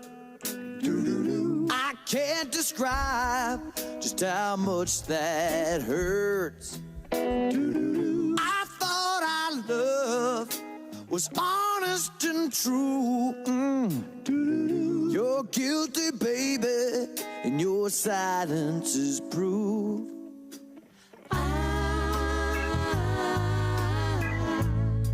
How can I read your mind? Have we been living a lie? It's not up to me this time. I'm leaving it up to you, baby. Leaving it up to you, girl. I'm leaving it up to you, baby. Don't you tear apart my world. I'm leaving it up to you, baby. I'm leaving it up to you, girl. Well, I just can't believe that you're deceiving me. It's a slow dance for Java and Christy Lee, ladies and gentlemen. This is not a lady's choice, obviously. You come home looking like you've been caught in the rain, smelling like cologne, and it ain't rained for days. High karate, time after time. I say this can't get much worse. No, no, no. You've got cheating in your eyes, girl, and your drawers in your purse. Oh. I can't read your mind. Hey, we've been living a lie. It's not up to me this time. I'm leaving it up to you, baby. Leaving it up to you, girl. I'm leaving it up to you, baby. Don't you tear apart my world. I'm leaving it up to you, baby. I'm leaving it up to Java's coming to see you. Well, I just can't believe you're deceiving me. Oh, no. Smells like high karate.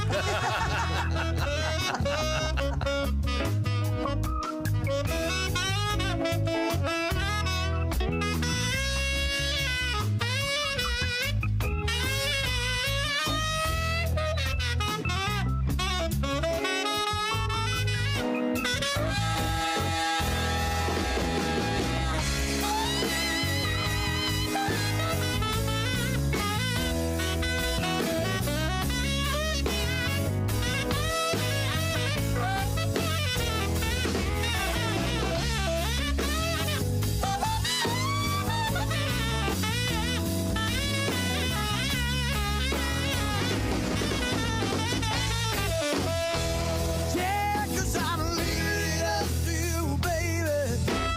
Leaving it up to you, girl. Leaving it up to you, baby.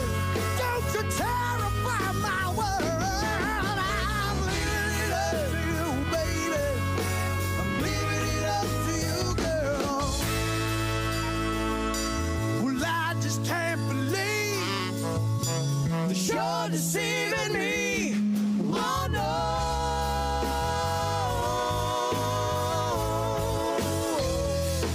Oh, no.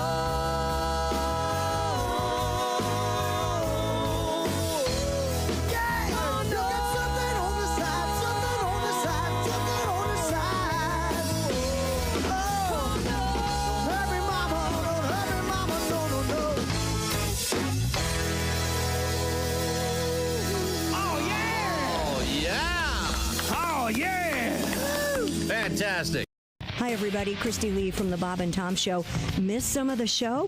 Become a Bob and Tom VIP and subscribe to the audio and video podcasts. The Bob and Tom Show, on air, on app, and on demand.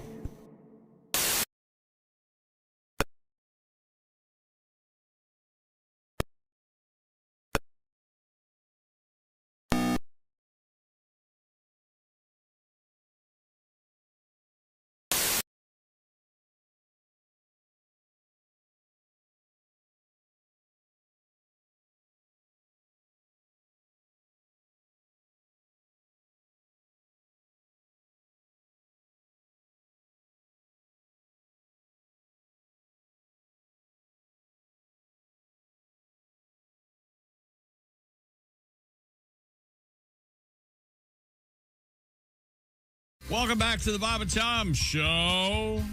I believe it's time for us to hook up with Ship to Shore, a live report. Is that right? Holy cow. From Paris. Hi, everybody. Yeah, Chick, I appreciate the intro. Finally, someone got it right this week. But this is my weekly segment, the Failed to Mention News Desk. Yeah. We give you a lot of the take news. it back. So then it would be inappropriate if we played, say, the theme to the Paris Olympics. I mean, I am over here in France. Okay. Why would you be in France filing a report? I was just here yesterday, Chick. I can't make it back to the studio and... Take the Bob and Tom jet. I don't know why I didn't think to take the jet. How are things in Paris? Looks like a nice sunny day today. Yeah, well, things are good. I've fished out some more turds out of the Seine. Jesus, what? Wait a minute. What is that like a French bread you've burned beyond recognition? Well, my daughter spray painted them. Oh, that's amazing. Yeah, we had a little father-daughter. Can you imagine? Okay, wait a minute. Hold it. Stop. So you went home. You went home a couple nights ago and said, can you spray paint these French breads black for me? I need them for my job. Well, I came home with some, actually, I should have went with a lighter brown, but I went home and she goes, what are you doing? I go, I'm spray painting these loaves of bread to look like turds. And she goes, ooh, can I do it? I was like, sure. Yeah. That's a good kid. She enjoyed it. So That's some great father-daughter bonding. You know what that looks like, Jeff? It looks like you've had way too much Pepto-Bismol. Yeah, that kind of thing. Yeah. Finally freed it up, though. Yeah, apparently. Oh, you're clean. You're clean as a whistle. Wow. These things are hard. If you want to give your kids a good time, serve them beet juice. Oh, yeah? Yeah, watch what happens. The next day, they're going to think they're bleeding internally. Oh, that's a fun game. Oh, it's hilarious. Well, we give you a lot of the news each week. We don't give you all the news, so I'm here to give you the news that we failed to mention. Now, here's Jeff Oskey with what you failed to mention news.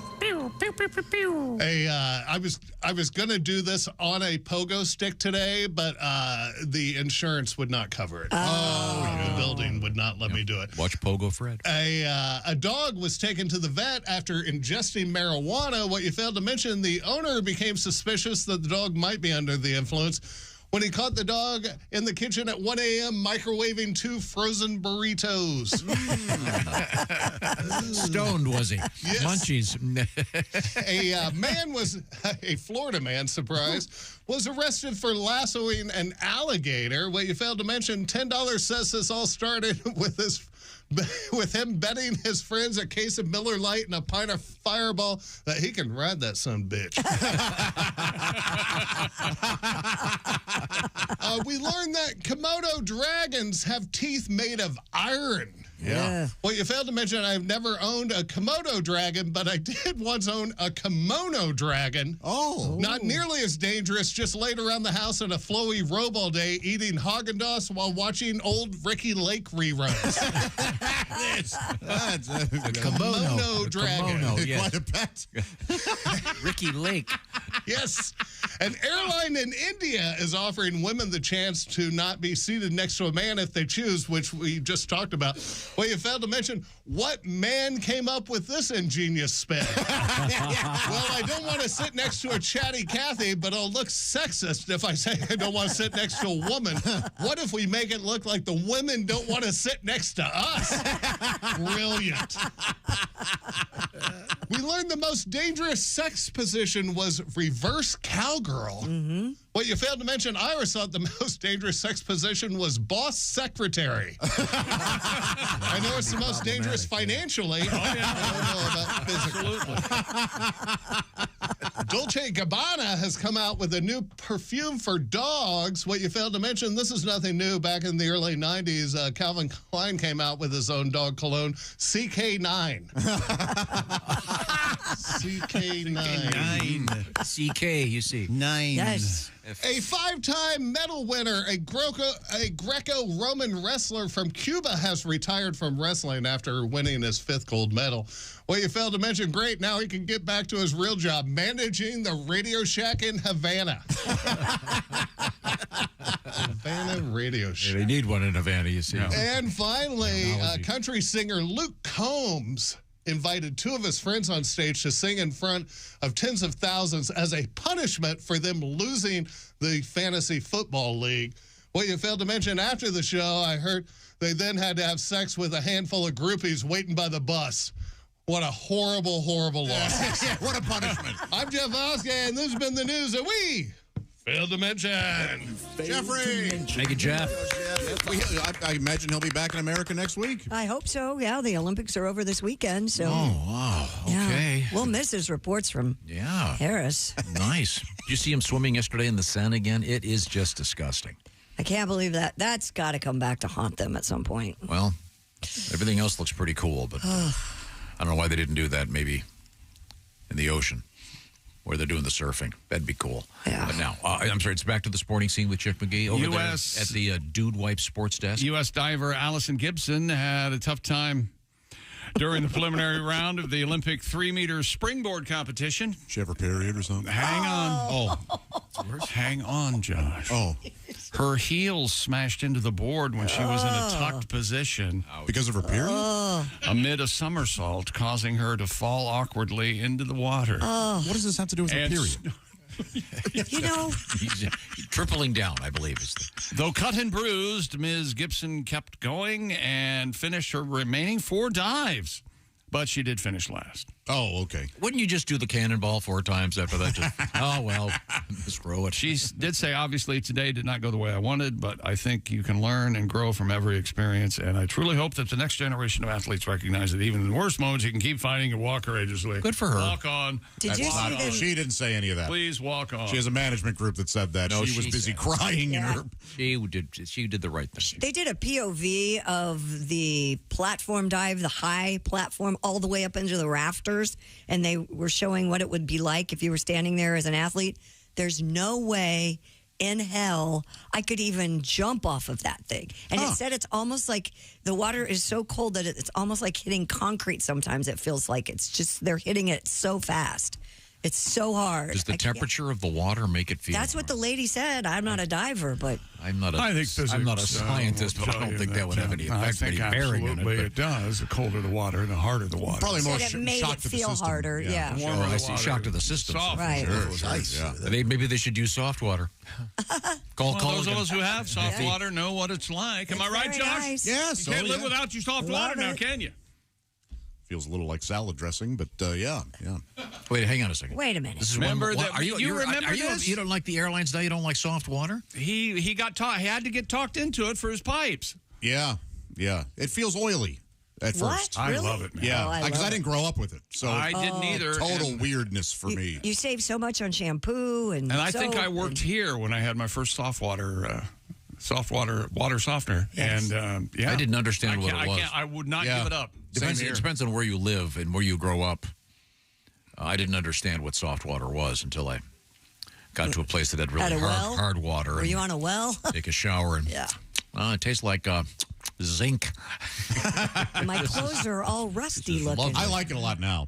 Yeah. Well, when you turn the shower head on and the water hits the shower and you hear, that's hard water. Yeah. It's too hard. That is hard water. And there's iron filings in my ass crack. We had NFL So wait a second. So I did hats off to this young lady for hitting it. First of all, how they don't hit their feet and heads on those boards every time. Yeah, I know. Didn't Lou Gaines one time hit his head on a board? Very badly, badly. Yeah, that was rough. Yeah. So, but Lou Gaines. and I don't understand how they do that. I mean, they've got all those tricks, and they've got half a second before they hit the water. It's amazing. But your thoughts on Lou Gaines? You have nothing to say about The man that. was a champion. Anus. The guy was a champion. Good for him. Whatever he does with his anus is his business. Oh, yeah, that's right. Yeah, a gay man. Unless you're trying to fly, then you don't have to sit next to a woman. NFL preseason last night. The Giants beat Detroit 14-3 and New England 17, Carolina 3. And remember, you can bet on preseason football. And we have a phone number for you. But if you are, my God, get in the program. And that brings us to Stupid World Record. the end of sports, which often ends with a whimper, not a bang. Two best friends in Australia have broken the Guinness World Record for the longest birthday card exchange. What? All right. No, isn't that amazing? No, isn't that fascinating? No. So the birthday card is not a lengthy piece of stationery. Is it the same card they've sent each other for the last one of few those? years? I don't know. Lindley Lambert, 80, and Jeanette Graham, 84, claimed the title with a total of 61 years. That they've shared birthday cards? The pair, it says here. Isn't this sweet? And that's all I have Okay. to go on. Started their card exchange back in March of 1963 when Lindley sent Jeanette a card for her birthday via Pony Express.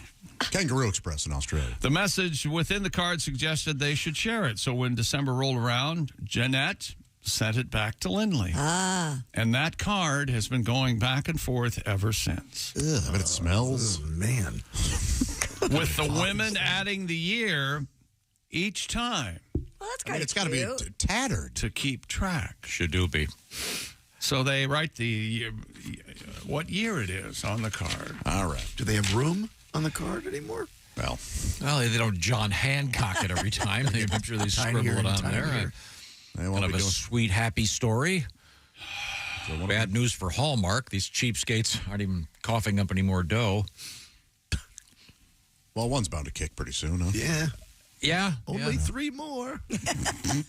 Oh, here it is. Oh, yeah. They got plenty of room. There's not much room left. Well, we don't need it, do we, baby? No, Did you actually Google? You Googled the actual picture birthday of the card? card? They could do this for another 150 years. What is the sentiment inside? Is it like... It's a drawing of a little tiny bear with wearing a, what's that Scottish hat called? A tam? Oh, a tam o'shanter? Tam o'shanter. Happy birthday, bear. It says, birthday greetings between close friends. It's this birthday card brings wishes as bonny as can be. Oh, I see. Oh, yeah. Play off on that. Okay. Okay. That's nice. That's kind of sweet. Yeah. I wonder if they are still actually friends or if they just do this. Like, do they see each other once a week? Oh, absolutely. I hope not. so. No, they can't stand each other. Yeah, they're just doing They're this. in this birthday card exchanging hell right now. They can't get out of it. Don't you hate cards? Oh, I'm fine with people using them. I just prefer to write my own thing, and Okay. Yeah. And I don't like receiving them. So you don't I keep think- them? You don't have a box of cards somewhere? No, I throw them away pretty quickly. And then with my nieces and nephews, I just give them, like, they laugh because I'll give them for their birthday like $54.36. And I say, instead of buying you a card to put this, I just gave you the money I would have used. You would have bought a $54.36 card? No, if I give them $50, I add the $4 for whatever the card was. Yeah, whatever the card. Yeah. That's sweet. cute. Yeah. Yeah, so they always get Nice. a kick out of that. Yeah, that's very nice. What's that? $50. All right, Ace. When's your birthday, Ace? We'll all pitch in. September. It's coming up. Okay. Is that right? Well, thank goodness. Is that sports? Yes, that's sports. Okay, thank you very much. This is what you farted for. Wherever you go, whatever you do, always be a good sport. It's not an official world record, but the world's strongest beer comes with a warning. It will make your tongue go numb. The Scottish-style barley ale called Bathier Fire is rated at 75% ABV. Whoa, that's more than vodka. I mean, it can't taste good. No, that's 150 proof. It's crazy. Right? Scotland's 88 Brewery warns on its site, quote, "This beer is not for the faint-hearted. It is recommended to enjoy in small doses of 35 milliliter measures. We are not responsible for the risks you may take and don't encourage you to be the hard man or hard woman." The beer recently went viral after a TikToker took a swig of it. In the video, he gasps for air before saying that it tasted like it was burning and made his tongue go numb. It's made with barley, hop, yeast. And how ridiculous. Right? Yeah, that's Well, but they're getting publicity. What's normal beer? 5%? I don't. That might even be a little on the high side. Yeah, no, it's got to be around 5%. Yeah, 5%. Yeah. This is 75. Yeah. I had Finn. I've said this, Finn de Le Monde or some French beer at the Comedy Attic. I saw you were there, Josh. When I was, is that around an 8 or a 10? It's like I want to say like a 8 or 9%. Yeah, and I thank goodness the hotel was right there. Yeah, I think Chimay is 12, the Belgian beer. Okay, and don't they warn people at Oktoberfest in Europe to be because careful? it's higher? Yeah, you're not drinking a light beer from America, right? Yeah. But you're not drinking whatever this is, 75 proof beer that's going to make your lips turn blue. Yeah. It's it is a little ridiculous. What's it called again? Fire or something? Beer. It's called BEITHIR. Bathir Fire? Okay. Well, avoid that, please. Coming up, I'm very excited. We're going to have great guests in the studio. Comedian Chad Daniels, comedian Kelsey Cook will be joining us. Also later today, Justin Willman, magician, will be our guest. He's the best. We're going to be talking to him via Zoom just around the corner, so we certainly look forward to that. Coming up, we have a story on why you shouldn't siphon gas while smoking. We also have, if you don't like your dentist, how about having a robot drill your teeth? Oh, I'm in for no thank you. This is the Bob and Tom Show. For a complete...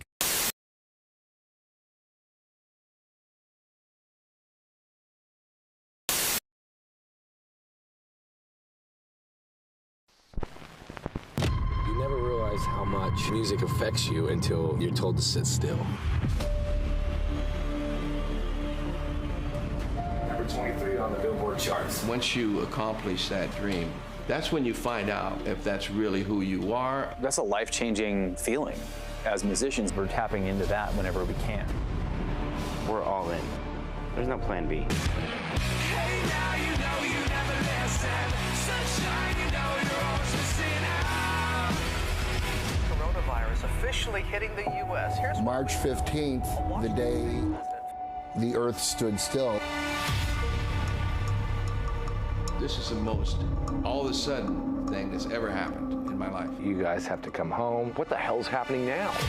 Then it got kind of scary. It was over everywhere. Maybe the year or the time of the huge stadium concerts are over. And we didn't know how long it would be.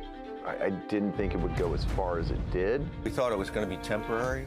Touring is the lifeblood of any band that wants to make a living. You have to tour, you have to play. We're not sure when we're going to be able to play again.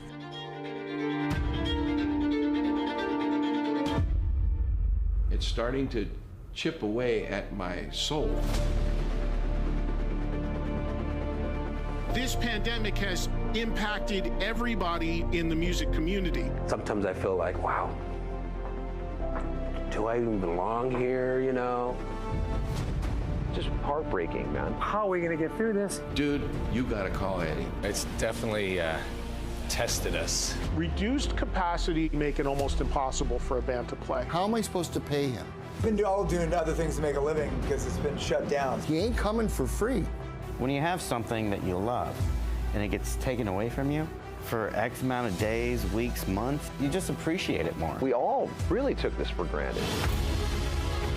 I miss that a lot. My favorite part of my job was connecting with the crowd. It's the whole connection with humanity that is the most powerful thing. People need that connection with other people. It'll come back. It's just a matter of time.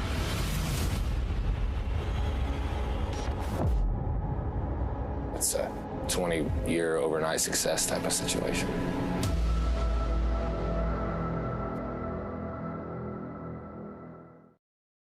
Hello, my name is Alexa. Are you looking for Bob and Tom Radio?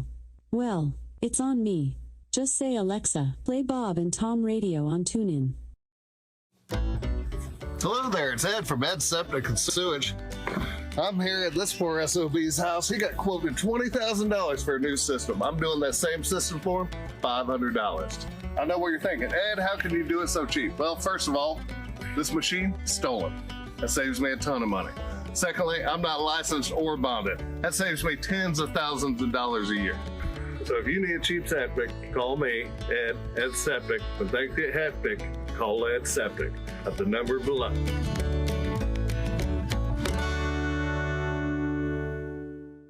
From Ed Septic.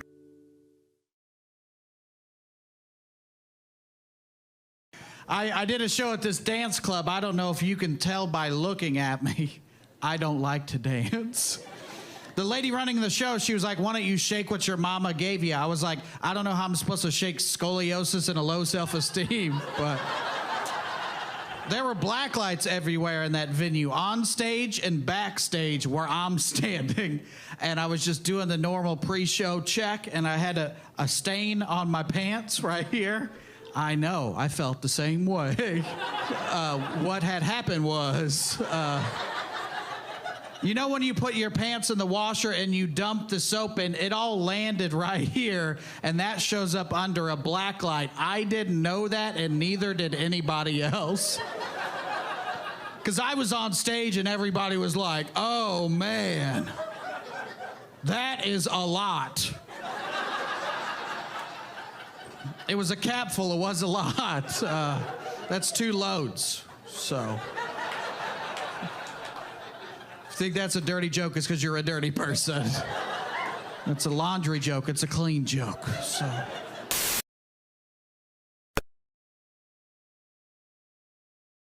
Hey, you're that good, aren't you? Well.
Say we didn't warn you. There's laughter ahead. This is Bob and Tom Radio. Hey, hi, it's Tom coming up Monday morning in the Bob and Tom Show. We'll have music from Pat Godwin and a visit with Mr. Obvious. Attention passengers, if you look out the left side of the aircraft, you'll see the Grand Canyon. And on the right side, you can see the Empire State Building. That's Monday morning on the Bob and Tom Show. The Bob and Tom Show, weekday mornings at 6 a.m. Eastern on Bob and Tom 24/7. Ladies and gentlemen, Bob and Tom. Tom said, Josh, why don't you think of tomato soup as liquid pizza? And he looked at all of you and said, well, you know how much he loves it. Am I right? Someone just hit our text line and left this text. Okay. I love the Bob and Tom Show, and yep, it's a Thursday. Bob and Tom in the morning, and highlights all day long. Ma'am, please calm down with this. Oh, what an idiot. You know who that was, don't you? Who was that? That was Mama Dickie. Mama Dickie. She's crazy like that. She'll do crap like that all day long. Mama, why you do that? You know what she said? What? Watch the world burn. Because Mama wants to. I was just feeling ornery. Yeah. Feeling ornery. You'll recall the one time, clearly, that you're not supposed to smoke. I mean, yeah, gosh. Yeah. Don't you have gasoline on your breath? It's the fumes that ignite, kids, you know? I've seen someone at a gas pump smoking. So. No. And remember, gasoline doesn't burn. Tom? It explodes. Thank you. Did you continue driving, or did you stop and get gas? It's a combination of two delights. I was there used to be a gas station right over there. Yeah, your favorite place, we know. Until you shut it down because you kept wrecking into it and destroying their pumps. I may have driven. That absolutely happened. May have driven. They brought you in a plaque with a gas nozzle on it, awarded to Tom Griswold. Multiple times? Multiple times he did it. Just once. He pulled it right out. Drive on out. You know, those just unclick now if you drive. Yeah, it's a lot easier when you mess up now. Oh, thank you, Pat. I'm a two-time pump guy. And then you'll hear the clunk, and you get out and take it into them, and they go. It was a long time ago, but I was putting gas in my car. Yeah, the guy across on the other side. He looked up, and I noticed he was, A, pumping his gas, B, smoking a cigarette, and he went like this, look, tornado. Oh, God. And there was, in fact, a tornado on the horizon. So, Well, I'm sorry, Tom. Sounds like one of your best days ever. choose your way of dying. Tom, what did he say again? Hey, tornado. Smoking with a live gas. Yeah, I got out of there quickly. Do you remember the story about the dog that caught his house on fire from the stove? Yeah, poor guy didn't know. Well, Samsung is recalling the knobs on 1 million stoves due to a possible fire hazard. Not a hazard. Not a hazard. Yes. Oh. The company, how unfortunate. The company warned that fires can be set off by pets or even humans bumping into them. The recall said Samsung received more than 300 reports of accidental activation by pets or humans since 2013, resulting in about 250 fires. Good God! Yes, recall those. I would have done this earlier. Hey, how'd your house burn down? I gently nudged my oven. Well, the guy that designed it from Samsung said, I don't know, I'm a fish guy. Samsung. I don't have a dog. Samsung will provide free knob locks or covers for certain sliding electric ranges. What is so attractive about the knobs? Do they smell like ass? I have no idea. If you want more information, you can find it on the CPSC website, the Consumer Product Safety Commission. If you want your schnauzer to meet a Dalmatian, set your house on fire. All my knobs are way back on the back of the panel. Yeah, oh, right, sure, yeah. They're not even knobs or buttons. I have an issue with my stove oven right now. My, with the digital display that shows the time and how hot the oven. It's constantly flat. It looks like the pressure luck board. All the things are lighting up constantly all the time. Can you unplug it and plug it back in? I'd have to pull the stove out. You can hit the. Do you have any black duct tape? Duct tape? Flashing the whole time. Yeah. Zip, flip, zip, broken. Hit the circuit breaker and then go back up and reboot. Oh, there you go. When they put my new circuit breaker in, they didn't label them, so I have to do that. me either. Yeah, I've got one of those too. I got to get around to that. Thanks, fellas. How do you know? So what do? You just turn them off and figure out what? I hit the master every time. No, that's Mom's oxygen pump. Sorry. I thought it was the outdoor lights. Yesterday we had this story, speaking of house fires, a house fire in Tulsa, Oklahoma caused by a dog. Oh. Remember this one? Yeah. The battery. The dog was chewing on the battery. I guess, was it a cell phone battery? It was a lithium-ion battery, yeah. Looked like a cell phone battery. Yeah. And yikes, there's video of the, what do you call it, CCTV video, CCTV. And closed circuit video, yeah. By the way, the dogs got out of the house, but the house caught on fire. Yikes, that's scary. One more thing to worry about the world of batteries. So be careful out there. Oh, and what's the name of the company that has the recall on the Samsung? Okay. Yeah. You've got one of those stoves. And how do you find out if it's your stove again? Consumer Product Safety Commission website, CPS. What is it? Consumer Product. Yeah. Consumer something. Yeah. And once again, dogs have been starting fires. Yep. No, and not, people not too. Cats. Cats would do it on purpose. Yeah, cats start fires, but they'd walk over. It's clearly arson. Yeah. Yes. How can I set the house up? I've seen a cat launch a Molotov cocktail across the street. Oh yeah, they don't like us. Cat does that. Cats don't like you. They love me. Oh, my cats are so sweet. Mm-hmm. Mm-hmm. It's very unlikely that your cat will kill you, but it's not zero. Okay. There's always a percentage. Oh yeah. A school in Texas has banned students from wearing all-black clothing over alleged mental health concerns. Oh, this is silly. A letter sent to parents by Charles Middle School principal Nick DeSantis stated that the clothing is associated with depression and mental health issues. She said the reason for the policy is that teachers see a sudden change in students going from dressing with color to all black when they're depressed or stressed. Well, that's an important sign. Yeah, then maybe they can get some help. Yeah, but if I... What's next? They're going to have bad taste in music? Almost all kids dress in black anymore. No, but I mean, I think Josh is right. That's kind of a sign that maybe something's Every wrong. one of us in here is wearing black today. That's an idiotic policy. Yeah. Well, we can't do anything for the actual issue, so we'll just... this is the equivalent of putting tape over a check engine light. That's a wonderful analogy. Yes. Maybe talk to the kids.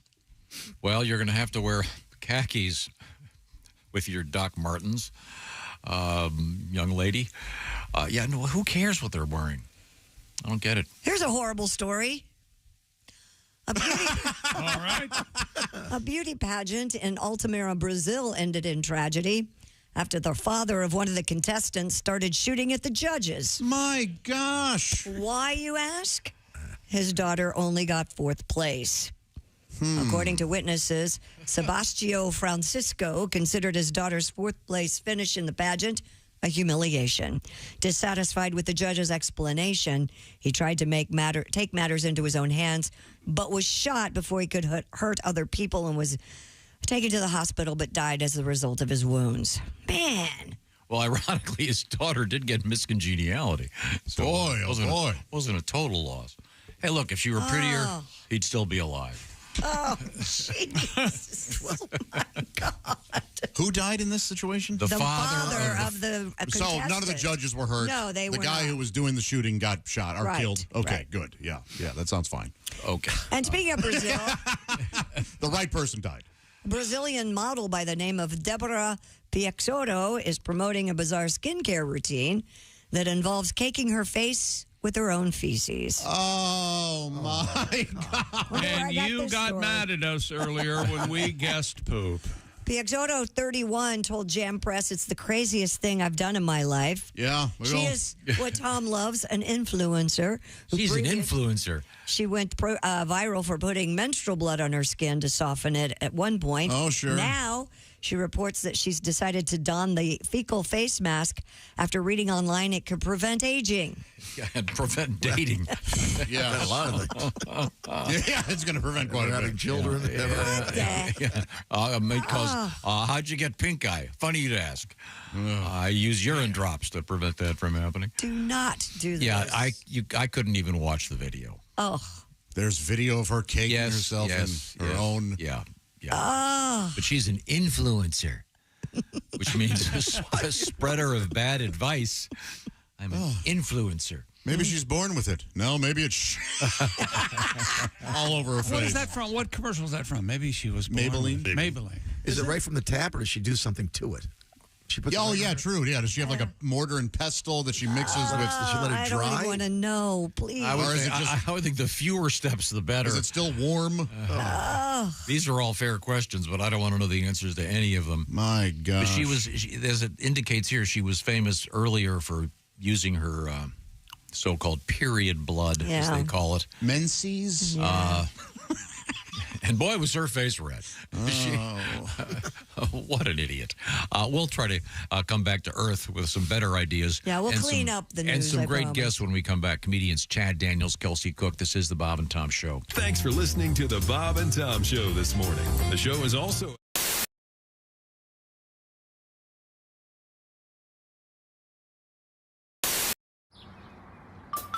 Is that Chick McGee? Why, it sure is. Chick McGee, who knows that an annuity from the folks at Silac Insurance Company means a retirement check in his mailbox every month. Chick works on perfecting his mailbox opening technique. Easy, Mr. McGee. Don't blow that elbow out. Chick isn't quite retired yet. He's just practicing for it. Because one day, Mailbox McGee will be taking his retirement the easy way. SILACINS.com. Silac Insurance Company. Let's see, that's Bob. I'm Tom. Chick McGee's over there at the Quality Drivers Sports Desk. Christy Lee, future truck driver.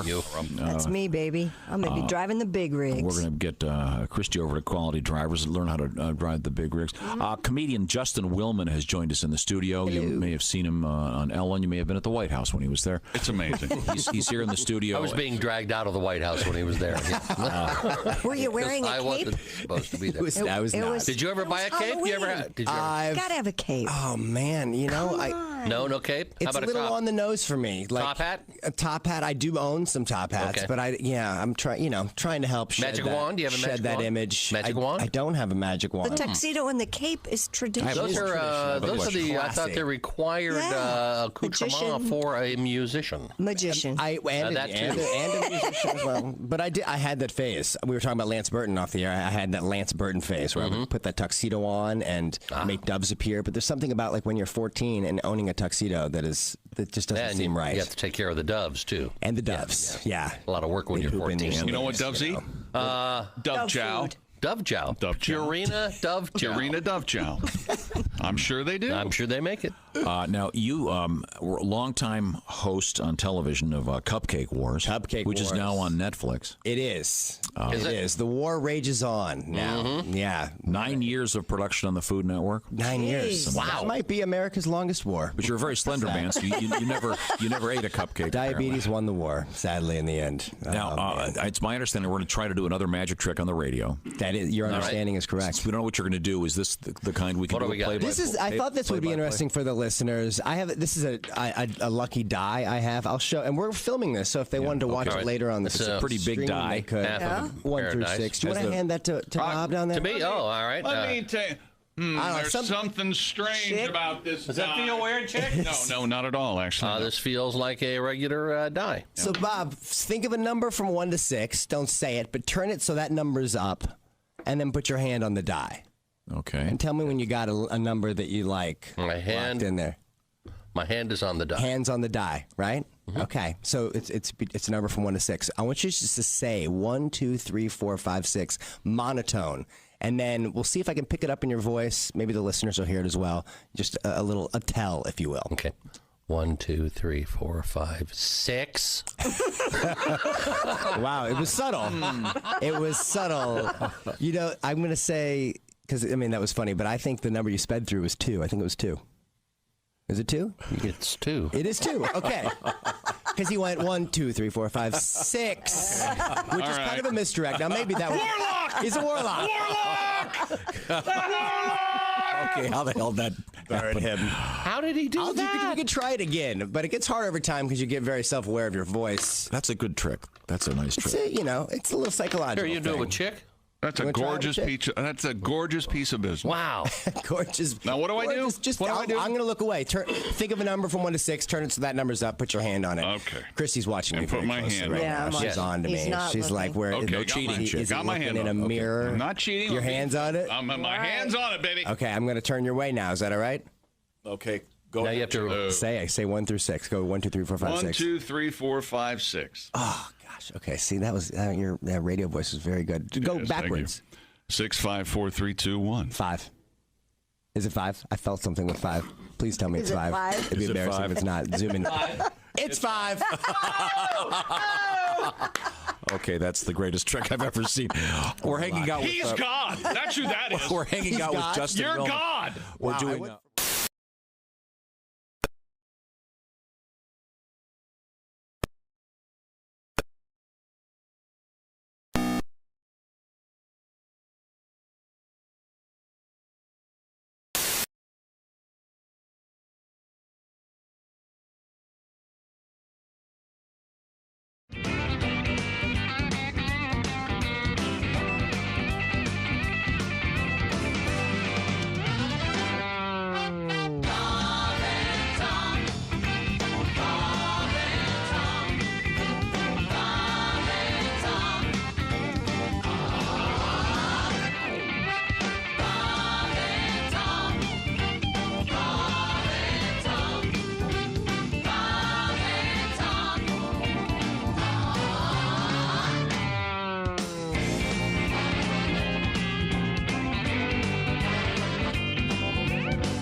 everybody. This is Todd Snyder, and you're listening to Bob and Tom Radio. Hey, got a question. What's that? How can I listen to Bob and Tom Radio on my smart speaker? I'm not really sure. Well, why don't we just ask her? Her? Hey, Alexa, how can someone listen to Bob and Tom Radio on a smart speaker? Just say, Alexa, play Bob and Tom Radio on TuneIn. TuneIn? Correct. Alexa, play Bob and Tom Radio on TuneIn. 24/7, 365? All day, every day. Alexa, play Bob and Tom Radio on TuneIn. Ladies and gentlemen, Bob and Tom. Josh hates tomato soup and those who enjoy tomato soup. I love tomato soup. Now, I never said anything about those who enjoy it. What if they renamed it Liquid Pizza? It's so stupid. You know this love for pizza. No, you don't know my love for pizza. I've had pizza twice this year. I swear to God. Now, why don't you hammer Ace? Yeah, I know. I can't stand about whores and pizza. No kidding. We're just all yelling at each other. Hey, shut up! No. Bob and Tom in the morning. Welcome back to the Bob and Tom Show. Christy Lee at the Silac News Desk. Hello. Pat Godwin's here. Hey, Chick. Hey, Pat. There's... the handsome factor is taking over the room. There's Josh Arnold. Hey, with a quick reminder. There's Cosby. I just told you I was going to do this. Go ahead. If you need to buy diamonds, make sure you buy real diamonds from a real jeweler you can trust. Steven Singer Jewelers, with no phony sales or pricing games. Just the perfect price every day. Visit IHateStevenSinger.com.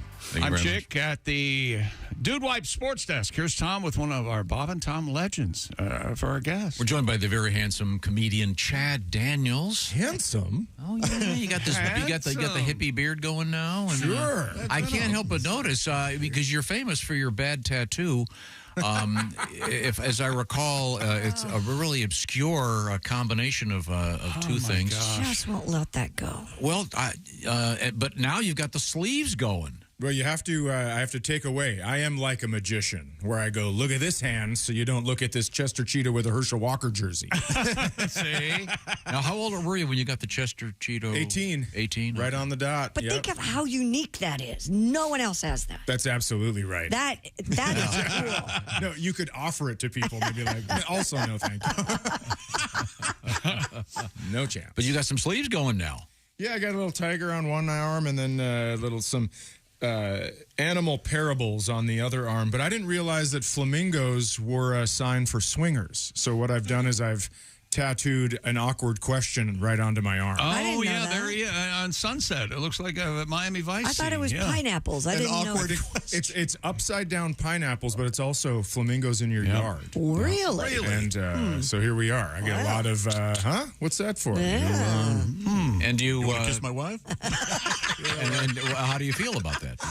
Well, I feel like I'm not a swinger, so this is false advertising. Oh, I see. Okay, so you're not a swinger. You're not into that. No, not even... Everyone look at me right now in the eyes. Not even a little bit. Okay, we believe you. I don't believe you at all. Yeah, I think after each show, probably so. That's like when Aaron Rodgers said, I really, really like girls. Yeah, we got it, buddy. We got it. Now, you are a Minnesotan? Yeah.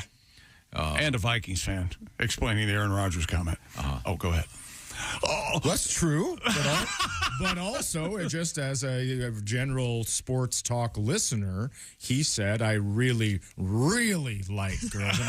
And I remember when my kids used to go, no, Dad, I really, really did my homework. All right. I got to admit, the parent alarm went off in my brain. Yeah, that's true. So two reallys equals a not really. Yeah, that's exactly right. Chad Daniels is our guest. Now, Chad, if people want to review your work, what is the best way to access it right now? There's some stuff on YouTube, on YouTube, and Netflix, Apple Music, and a Netflix. They got a Netflix special. Yeah, you might have heard of an outfit called Netflix. You heard of them, Tom? Well, I'm introducing this to the audience in case they're not familiar with Chad's work. Now, can you? I haven't seen it. Can you see the tats on the special? Yeah, I was told. It was suggested to me that I keep my sleeves short for that one. Let everybody know that I'm a changed person. Changed from what? Changed from a clean-cut nice guy to a tattooed nice guy. Okay. Yeah. And inked ne'er-do-well. That's right. And you've been a single guy for a while. Yeah, but I'm dating now. Mm-hmm. Yeah, you'll meet her in a little bit. Mm-hmm. Oh, you and Kelsey are you guys are romantically involved, living together. Do you guys ever French? We bought a house. Hey, come on. Well, that's more than dating. You bought a house? Yeah, we bought a house together. Oh, so you probably do. Well, wait a minute. It's Hold legit. it. So you're living together, and maybe you are dating. Are you dating as well? Maybe that's. That's gonna be a real shock to her if she comes in here. I still want to know if you're French. Wow. Yes or no? My daughter's in the waiting room, Joshua. Gosh. Just French. Can I ask you this? Yeah. Just a tongue in the mouth. Where is the house that you have purchased? It is in the greater Minneapolis area. Oh, okay. Yeah. Greater than what? Greater. Well, never mind. But is it a suburb? Yeah, it's 15 minutes outside of the city. It's a very nice area. It looks like, so when the leaves are in full, we can't see our neighbors. It would look like if I put a hood over your head and brought you there, you'd think we're in the middle of a forest when really you're 2 minutes from a Target. Oh, cool. It's one of those places. Kind of perfect, actually. Yeah, I like that. My house, same deal at my place. I love that. Yeah, when the leaves are in full, I'm by myself. Did you guys pick this place out together, or did you already have it? And we picked it up. So we moved into a townhome. She moved over from Washington State. I moved down from northern Minnesota. And then we decided, she goes, well, we should look for a house. I'm enjoying this. And I said, all right, put together the most unrealistic list possible. Because I wanted it to take a long time to find a house. And then the fourth house we looked at had every single thing on our list except a basketball court. That's how unrealistic we were. Basketball court. And we're like, well, it doesn't have a hoop inside. I don't know if we should get it. Well, that's great. Yeah, we ended up getting it. Cool. So. Now, is it difficult to do that when one is not married? As far as what? Signing papers and. Well, I tell you what it was. It was difficult to do if one got their checkbook stolen out of their car and had to cancel that account and make a new account, and then forget to put your lease auto pay onto the new account, so you're 72 days delinquent in payment. And your credit goes down 103 points in 2 months. God. That was difficult, if that's what you mean. And Chad, you're in luck. We'll have put one of our credit counselors on the line with you. Pat, would you like to talk to Chad? Don't incur any medical debt. Well, I tell you, I mean, I've had to deal with credit my whole life because when I was in high school, my dad stole my identity, as some of you may know, and ruined my credit, which was pretty kind of him. And then after that, made me steal a car with him. I tell you what. Whoa. Good dad. Is anyone getting good dad vibes? He was fun. It sounds like a fun dad. Oh, very fun. Yeah. Like, where are we going? Oh, you're going in to steal a car with me. Okay. Come on, partner. Can I get in trouble? Well, you are 20, so kind of. Okay. Don't be a baby, sport. Get in there. Did he introduce you as his son or his wheelman? The last time he introduced me as his son, I was 7, and he told someone I caught the walleye that he caught. Oh. My boy did this. Oh, that's the last time I heard it. Let's weep. Let's all weep together. So how did you steal the car? So I had bought a car. Well, you got to wait until it's alone. I'm sorry. I bought a car. There was something wrong with it, so I had to bring it back to the dealership, and they gave me a rental car in the interim. And my dad heard about that, and he goes, well, we should go get lunch. And I said, yeah, we should, of course. And so we went to get lunch, and he disappeared for 20 minutes, something like that. And he came back, and he goes, yeah, I just had to do something out in the mall. Well, during that time, he had ended up going to this store and getting a copy of the key. And then when I got my car back and dropped the rental car off, he called me, and he goes, hey, I need a ride somewhere. And I go, all right. So I go give him a ride. And we pull into this. He goes, all right, take a right here. And we're in this dealership in the dead of night. And then he just goes, all right, where's the car you rented? And I go, I don't know. So we drove around and looked for it. And I go, that's it. Took out his key. All of a sudden he goes, hey, follow me out of town. And I was like, yeah, absolutely. So I follow him out of town. He rolls his window down, and because I get out, and I'm like going to give him I don't know where he's going. Then he goes, I just needed you to follow me in case a cop was right behind me. I needed a spacer. And I was like, all right, I thought maybe it was for a hug. But anyways, best of luck to you, sir, and whatever you do. What happened to the car? Let me tell you about my best friend. Wow. Jeez. That's like the car got found because cops called me from Las Vegas, and they wanted to know if I had anything to do with it or whatever. And I just said, hey, man, I've been here the whole time. That's it. Yeah. That's a pretty good alibi. Yeah. I've been here the whole time. Yeah. Ask my mom. She loves me. Our guest is Chad Daniels. Wow, a lot of damage to recover from. Pretty good therapy session here so far. So you grew up on a movie set. That's great stuff. Gosh. Pretty good. Right? In the chapter of your book, you can call that chapter "Love Hurts," spelled H-E-R-T-Z. How I stole a rental car with my dad. Well done. Wow, that is just awful. Kind of cool, actually. Wow. I can give you one tip. Now it's kind of cool. I could give you one tip about your credit. This exact same thing happened to me that you were talking about. I had a credit card stolen. Right. And you forget that you have auto pay on it. The auto pay? Yeah. Mm-hmm. Here's the key to win this one. Get a new credit card and only put your auto pay stuff on that credit card. So your magazine subscriptions, all the stuff you have in auto pay is on that one, and never use it for anything else, and you can keep an eye on it. I had the exact same thing happen to me last year. That's fair. Now, I was going to follow this advice, but you lost me at magazine subscription.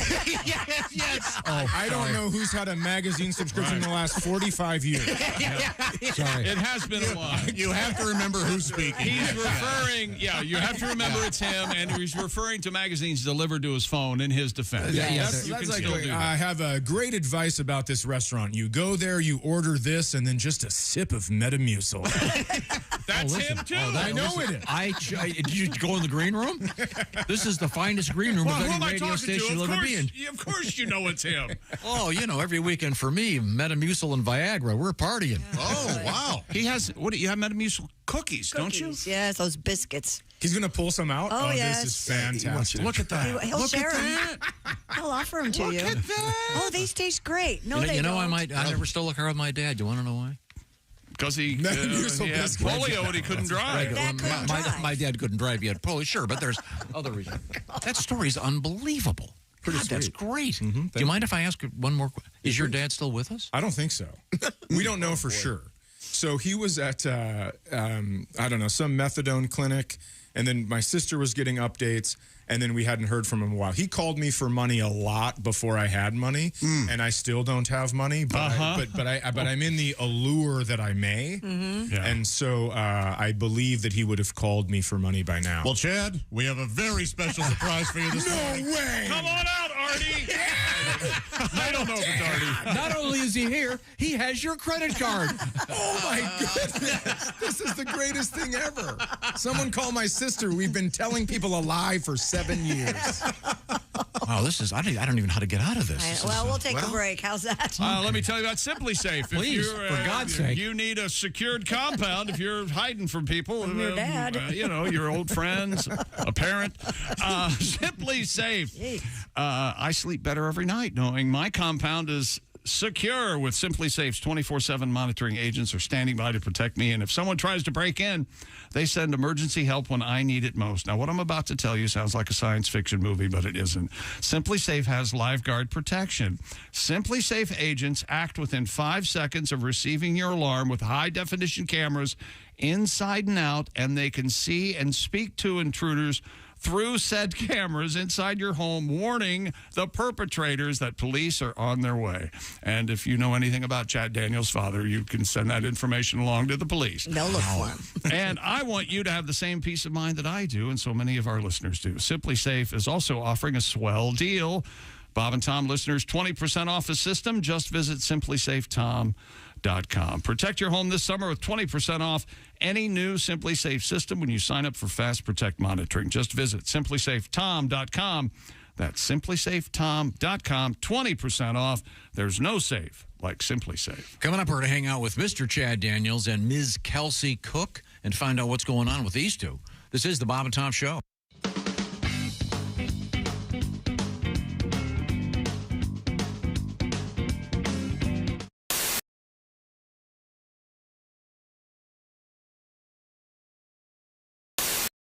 Hi, this is Pat Godwin from the Bob and Tom Show. Thanks for watching this morning's show. To listen, just go to bobandtom.com, check out the list for a station near you, or stream the online radio station on our website and the Bob and Tom app.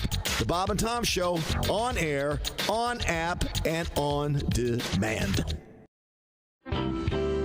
This is Todd Berry. Okay. Once again, Todd has just established that he's not into astrology, but he's very proud. And now I'm going to read an offbeat news item. I can back that up. My numerologist told me that astrology is a bunch of crap. How many times did she tell you? Yeah. Okay, I'm sorry. 4. Go ahead. This is woman fried 8 goldfish amid fight with axe. This is in Pasadena, Texas. Authorities say a Houston area woman who was burned up at her former common-law husband fried their pet goldfish and ate some of them. In front of what? Pasadena police say it's a civil matter and no charges will be filed. The 7 goldfish were purchased together by the couple during happier times. Now, this sounds like it's from The Onion. I know. I remember when we bought the goldfish, how much in love we were. Police spokesman Vance Mitchell says the man reported on Saturday that the woman took the goldfish from his apartment. Mitchell says the two argued earlier about some jewelry the man had given her but took back. She wanted the jewelry returned. So natural go-to response is to eat goldfish. Of course. Officers who were dispatched to the woman's home arrived to find 4 fried goldfish on a plate. The woman said she already ate the other 3. Show him. I mean, you do eat other kind of fish. So Yeah, I guess, but jeez. Stay away from her. Wow. That's a kind of basic instinct. What was 7 that? goldfish. Oh, the bunny Fatal rabbit. Attraction. Fatal Attraction. Bunny. Bunny. Glad they didn't buy a dog. They bought the goldfish together During happier times. Oh, yes. 7 goldfish. When did they buy the deep fryer?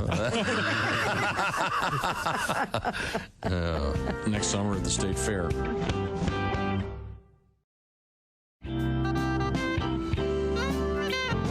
2, 3, 4.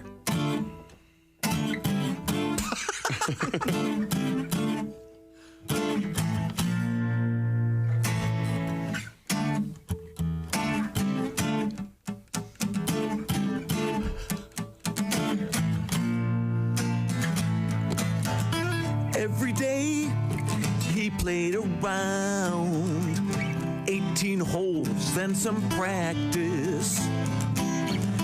Every night he played around too with some blind that he saw at the bar. And the fly of the tiger was unzipped once again. And he thought no one would be the wiser. He had plenty of women, some were skeezers and hoes, who all had their eye on the fly of the tiger.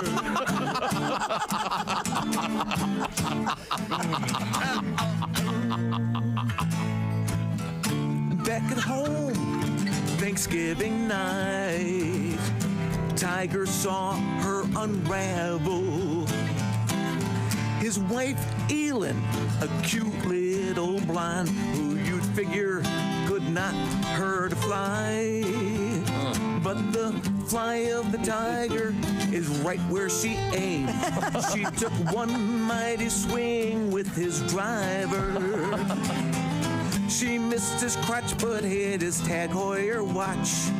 She laughed as she watched time fly off the tiger.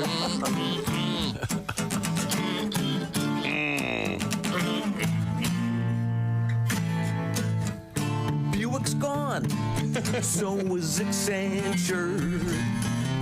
Gillette cut him quickly.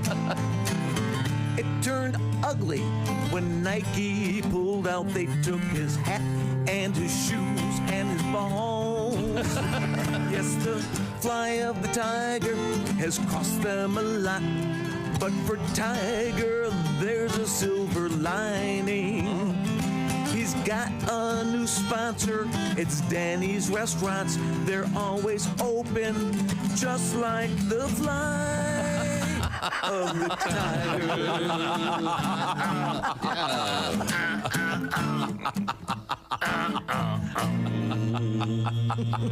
Yeah, all right.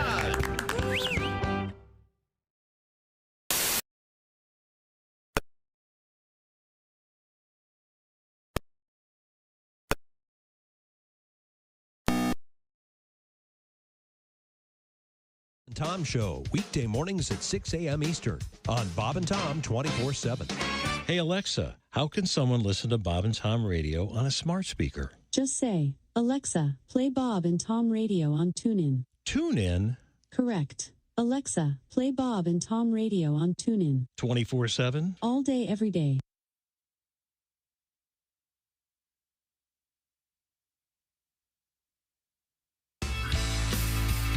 Hey, welcome back to the Bob and Tom Show.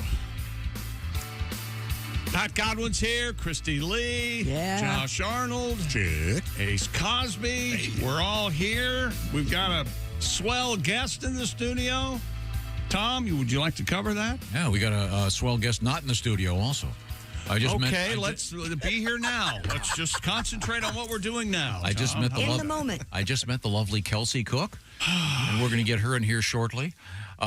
We also have what's his face? Oh, I'm sorry, it's comedian Chad Daniels. He's right here. No, happens all the time. You take one look at Kelsey, all the names go out of your head. I get it. I fell for it too. This is the fun part where he tries to be a guy. He tries to bust balls a little bit, and then he really hurts feelings. It's really fun to watch. Yeah. I'm sorry. Chad's a great comedian, and Chad is featured on Netflix, and he just told the really touching story about helping his father steal a car inadvertently. Wow, that is just terrifying. You know, I didn't help my dad do anything, but I was witness to him, rolling some... Your father was a drug dealer. Cigarettes. Thank you, Tom. Not to put too fine a point on it. Some herbal cigarettes? Herbal cigarettes while we watched Laughing Together, some of my happiest memories as a child. Nothing wrong with that. Well, at the time it was he'd be in the federal pen, I think. But he was sticking it to the man. I guess, yeah. He was a fun-loving sort, if you might. Did he have a real job ever? Yeah, he worked at a factory. He worked at... I just thought he was a drug dealer. He worked at Pura. Well... You have to have a cover job. He worked at the factory to have clients. Cultivate clients. Yeah, sure. You know Brillo pads? Sure. Purex Brillo. Yeah, he worked Brillo at Purex factory in London, Ohio. Oh, no kidding. Forever. Oh, yeah. okay. Yeah.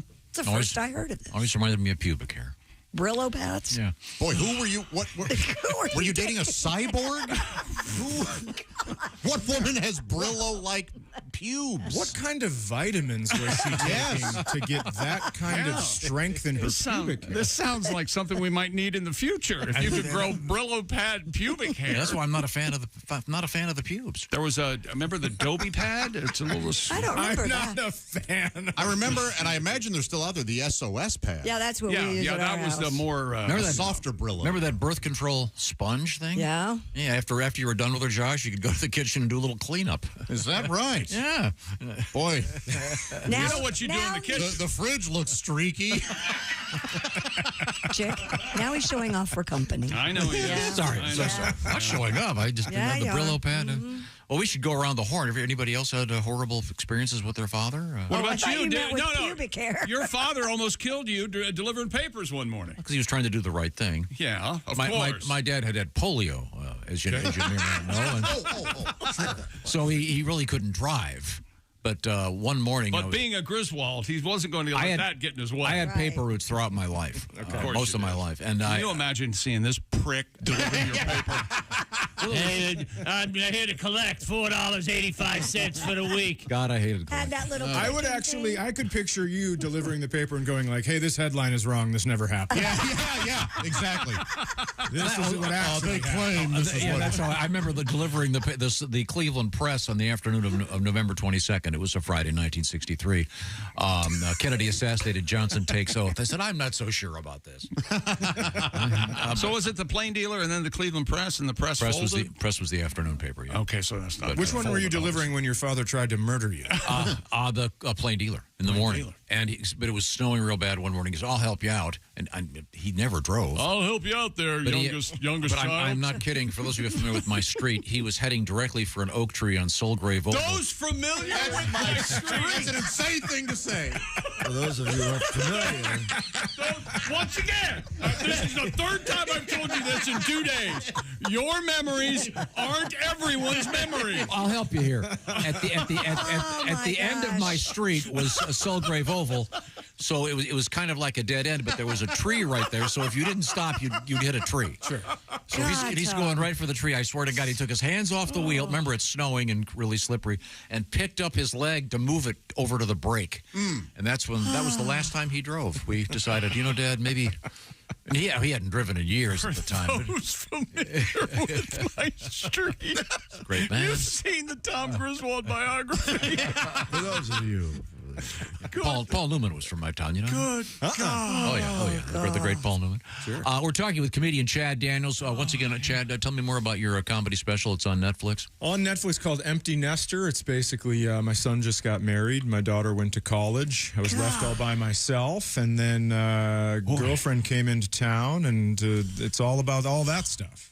All right. Yeah. So it's all good. Your life's going great. My life is right now great. Just, you know me, currently waiting for the other shoe to drop. We've all been. How long have you had the beard? Yeah, I've had the beard for a long time. Maybe 6 years. Wow. Something like that. And because there was a time when very few comedians had beards. Yeah, that's true. There were a time when very few comedians needed to hide double chins with beards. And I just heard a thing about. Well, you know, beards are in general. Sure. Yeah, and this is there haven't been a lot of politicians at higher levels with beards until recently. Right. Kind of an interesting thing going on. Yeah, I've always said that beards are like sweatpants for your face. You can't really tell how chubby you're getting when you're wearing them. I see. You look good. You got a nice full beard. A lot of people out there don't, but they keep growing them anyway. Sad, really. Yours gets a quick thumbs up. Thank you. And you've got the tats. I do.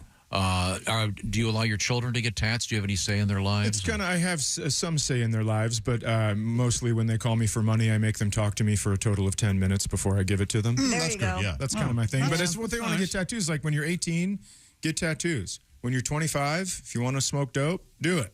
Like when your brain's done developing, fine, right? But who knows if they're listening to me? I have no idea. Yeah, I don't check them for tattoos. Your son is married? I know. Gosh, I remember when he was this big. Yeah, when he got engaged, he was 23, and I go, hey, do you think you're a little young to get engaged? And he goes, I don't know, you think you're a little old to be a boyfriend? Okay, I'll see you at the wedding, my man. Sure. All right, high five, up top. Yeah. All right. That's right. Sounds good. Okay, cool. Yeah. We have a couple things we need to check in with. That would include Christy Lee. She's at the Silac News. Did I tell you that Chick McGee is at the Dude Wipes Sports Desk? It's not just any sports desk. Dude Wipes. Dude Wipes, yeah, they're cool. But Go ahead. I'm sorry. I have big news for you. Yes. And you, Chick McGee. Yes. Today kicks off the Burmese python wrangling in the Everglades. Okay. Chad, this is something I've always wanted to do. I've always wanted to do this. Put up or shut up. We got to go do it. Yeah. Yep, the annual Florida Python Challenge begins today. Competition between hunters to capture the most and longest Burmese pythons. It's a 10-day hunt. It's got $30,000 in prizes, $10,000 for the most. I love how they put this. Snakes humanely killed. Yeah, they do humanely kill them. Yeah. Well, what does that mean exactly? I honestly think they like euthanize them. They don't, You don't teach them to smoke, and then you just wait for. It takes a while. Yeah. Put them in a sleeper hold and just whisper. Hey, you were loved. Go to sleep. They're pythons. You got it. What? You shoot them? You just lock. No, I think they inject them. Oh, really? Yeah. Is that dangerous? Well, no, they know what they're doing. Not any more dangerous than hunting pythons in general. I would genuinely do this. You're kidding me. No, you know me. I'm not afraid of snakes. I don't have a fear of them at all. You just got bit. Yeah, I got bit by a snake, 3 weeks ago? Yeah. Because I was trying to save it. I mean, you'd think I would have learned my lesson. Oh, was that the ungrateful copperhead? Is that what that was? I love that novel. That's a bastard. I was fishing, and there was a snake wrapped up in some netting, and it would drown if I wouldn't, or it would starve if I didn't do anything, and so stop. Snakes have gills. Come on.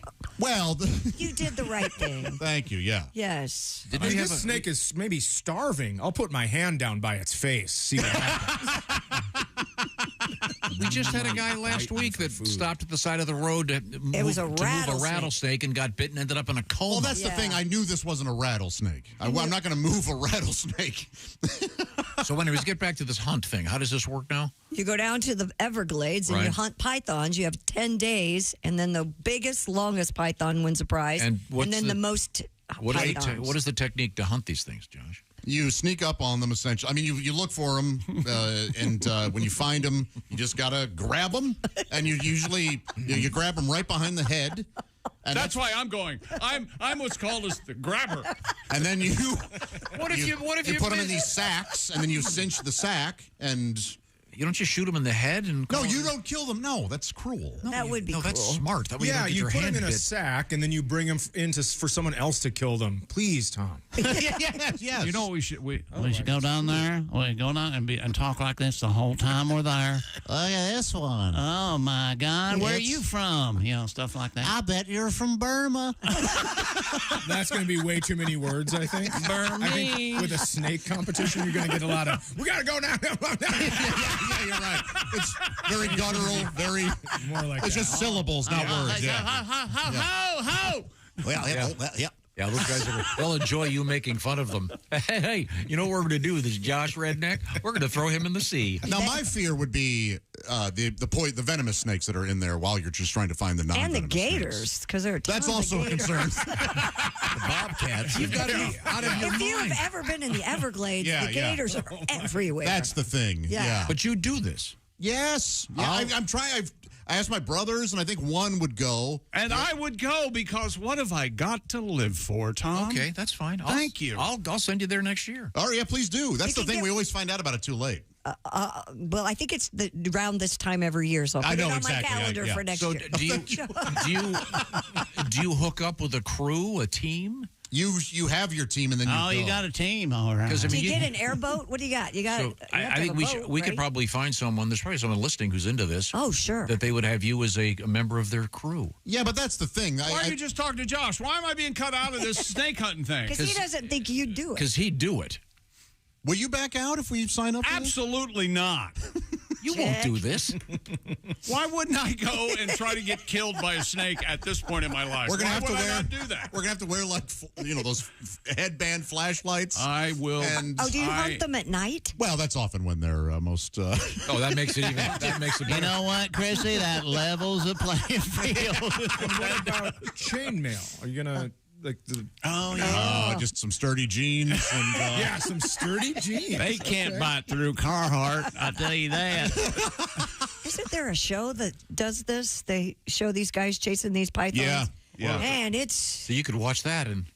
Oh, I did. I do watch. Live vicarious. I've seen a lot of that stuff, and that would be fun. So now he knows what to do. The one time I watched, they have giant lights on their pickup trucks. And driving down the lane, but then they'll hit what they think's a speed bump, but it's a python. Oh. See, that's the thing too. We can be in shallow water barefoot, and then you just walk, and when you feel one under you, that's right. You grab it. Oh, I'm so. Oh, now does it die from the defecant emerging from your ass when you're so I've never been terrified? so excited. Who the hell walks You just want to barefoot drag your feet underwater Right. until you hit a giant snake? That's how you find anacondas. in the Everglades? But that's how we can find the python. Chad, you want to go? No. The only thing I know about anacondas Yes. is that they don't want none unless you got buns, hon. Yeah, that's right. Yeah, That's all I know about That's them. right. We all learned that. We'll never forget what Ice Cube said.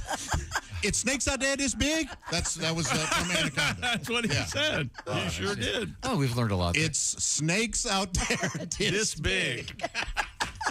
You were joking about the bare feet, though, right? No, he's not. that is kind of how you They find do anaconda. kind of do You're that. kidding. No, You could do that. these guys are so. I wouldn't do crazy. that technique. No, I would just. Now, I'd can stay you on do dry on a land. different Wear on steel-toed a boots. different topic? Could you do the thing where you shove your arm into a hole to get a catfish? Noodling? Yeah. No, I would not do that. No, but Interesting, because I've done that. You have noodled? Yeah. Now, my thing with that is you have to really submerge yourself for quite a while. Did you have to? You have to hold your breath. I didn't have to for quite a while. Okay. But they kind of put my arm in the hole. Gotcha. I was working in Tulsa, Oklahoma, and they brought me not in Tulsa, Oklahoma, just outside. Okay, yeah. And then all of a sudden it clamps down, and you go, man, that's kind of like that's a soft spot. Yeah. And you pull it out, but it is interesting. It's very fun. That's wild that you did it. Because I wouldn't do what you're doing. How big is Right. this fish that you pulled out? Oh, they're very, very heavy. Yeah, probably 40, 50 pounds. Yeah, all I know is like people had to grab me to get me up. Yeah, see, that's the thing.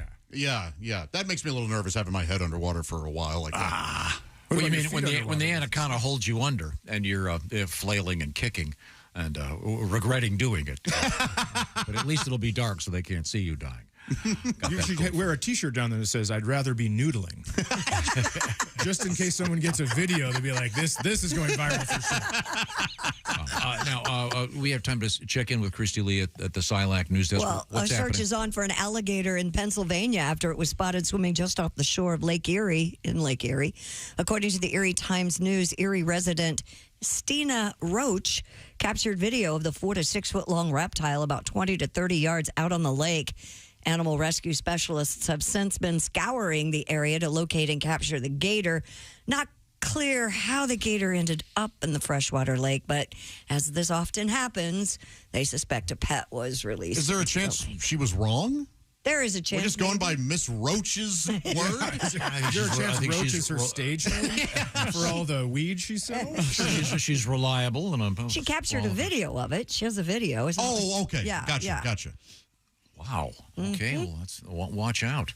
Now, coming up, we have the Ace Cosby joke of the day.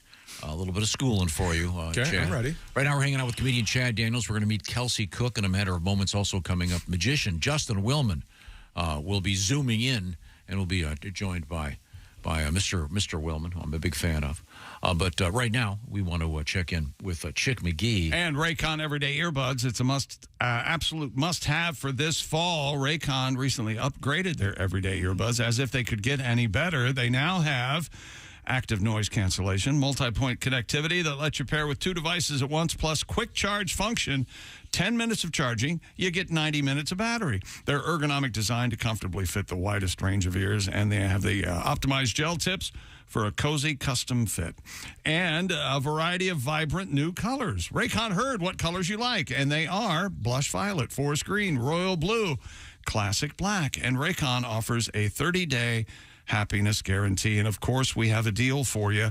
Go to buyraycon.com/Tom today and get 20 to 40% off site-wide. You'll get up to 40% off everything on Raycon's website when you go to buyraycon.com/Tom. That's buyraycon.com/Tom. Thank you very much. Real quick note, Justin Willman will be at the Taft Theater in Cincinnati tonight for a great magic show. I took my kids to see this show. It's fantastic. I highly recommend it. Yep. And we're coming back with Chad Daniels and Kelsey Cook. This is the Bob and Tom Show. Got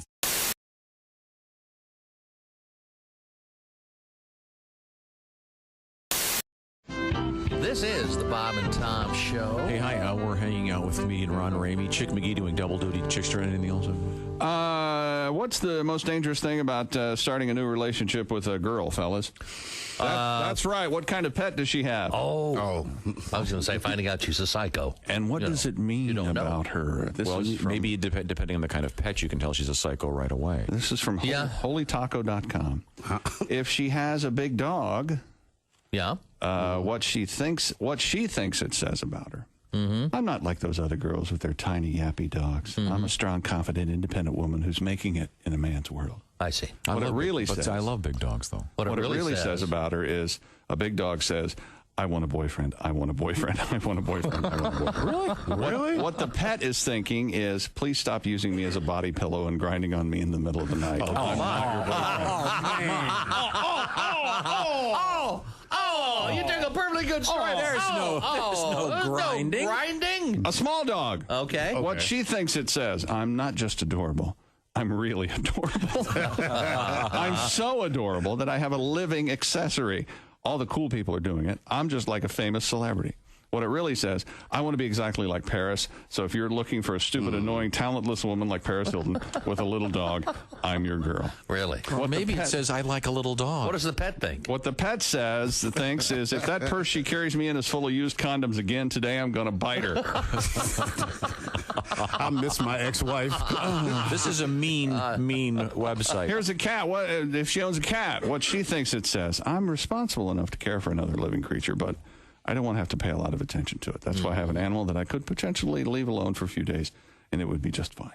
What it really says, having a cat, I don't like having guys spend the night at my house, so I adopted one of nature's ninjas to scare off any non-regular visitors using a razor-sharp pounce attack in the middle of the night. Ouch. What the cat is thinking, come on, dude, that I'm not familiar with, show me something dangly. I dare you.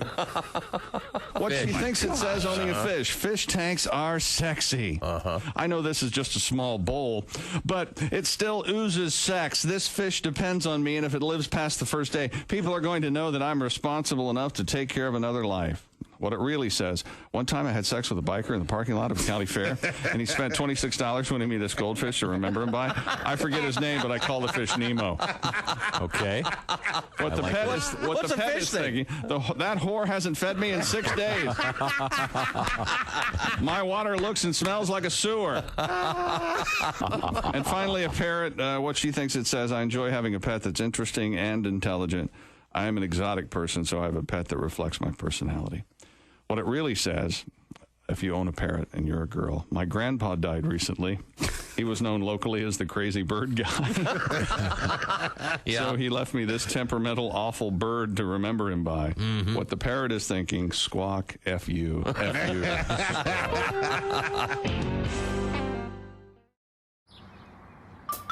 Is that Chick McGee? Why, it sure is. Chick McGee, who knows that an annuity from the folks at Silac Insurance Company means a retirement check in his mailbox every month. Chick works on perfecting his mailbox opening technique.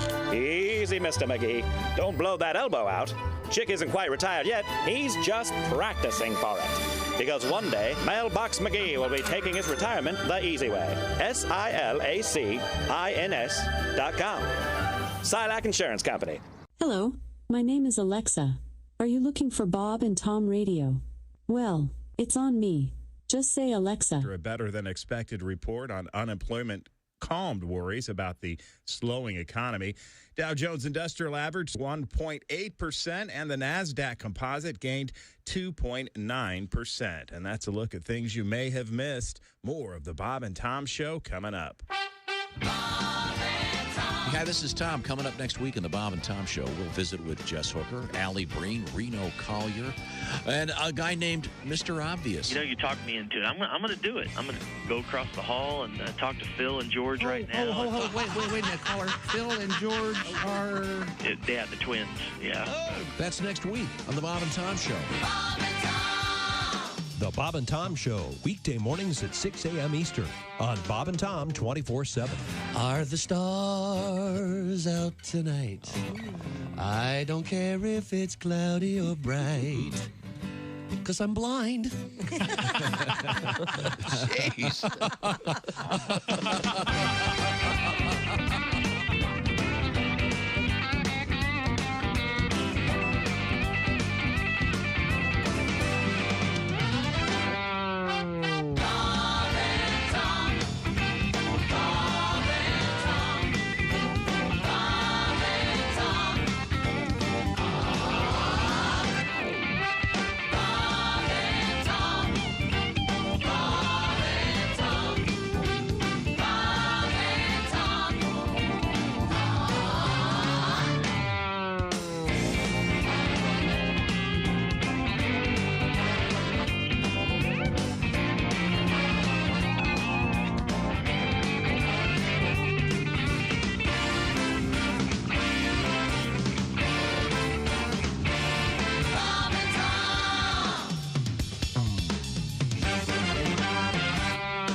Hi, this is Carl Lewis, and you're listening to Bob and Tom Radio.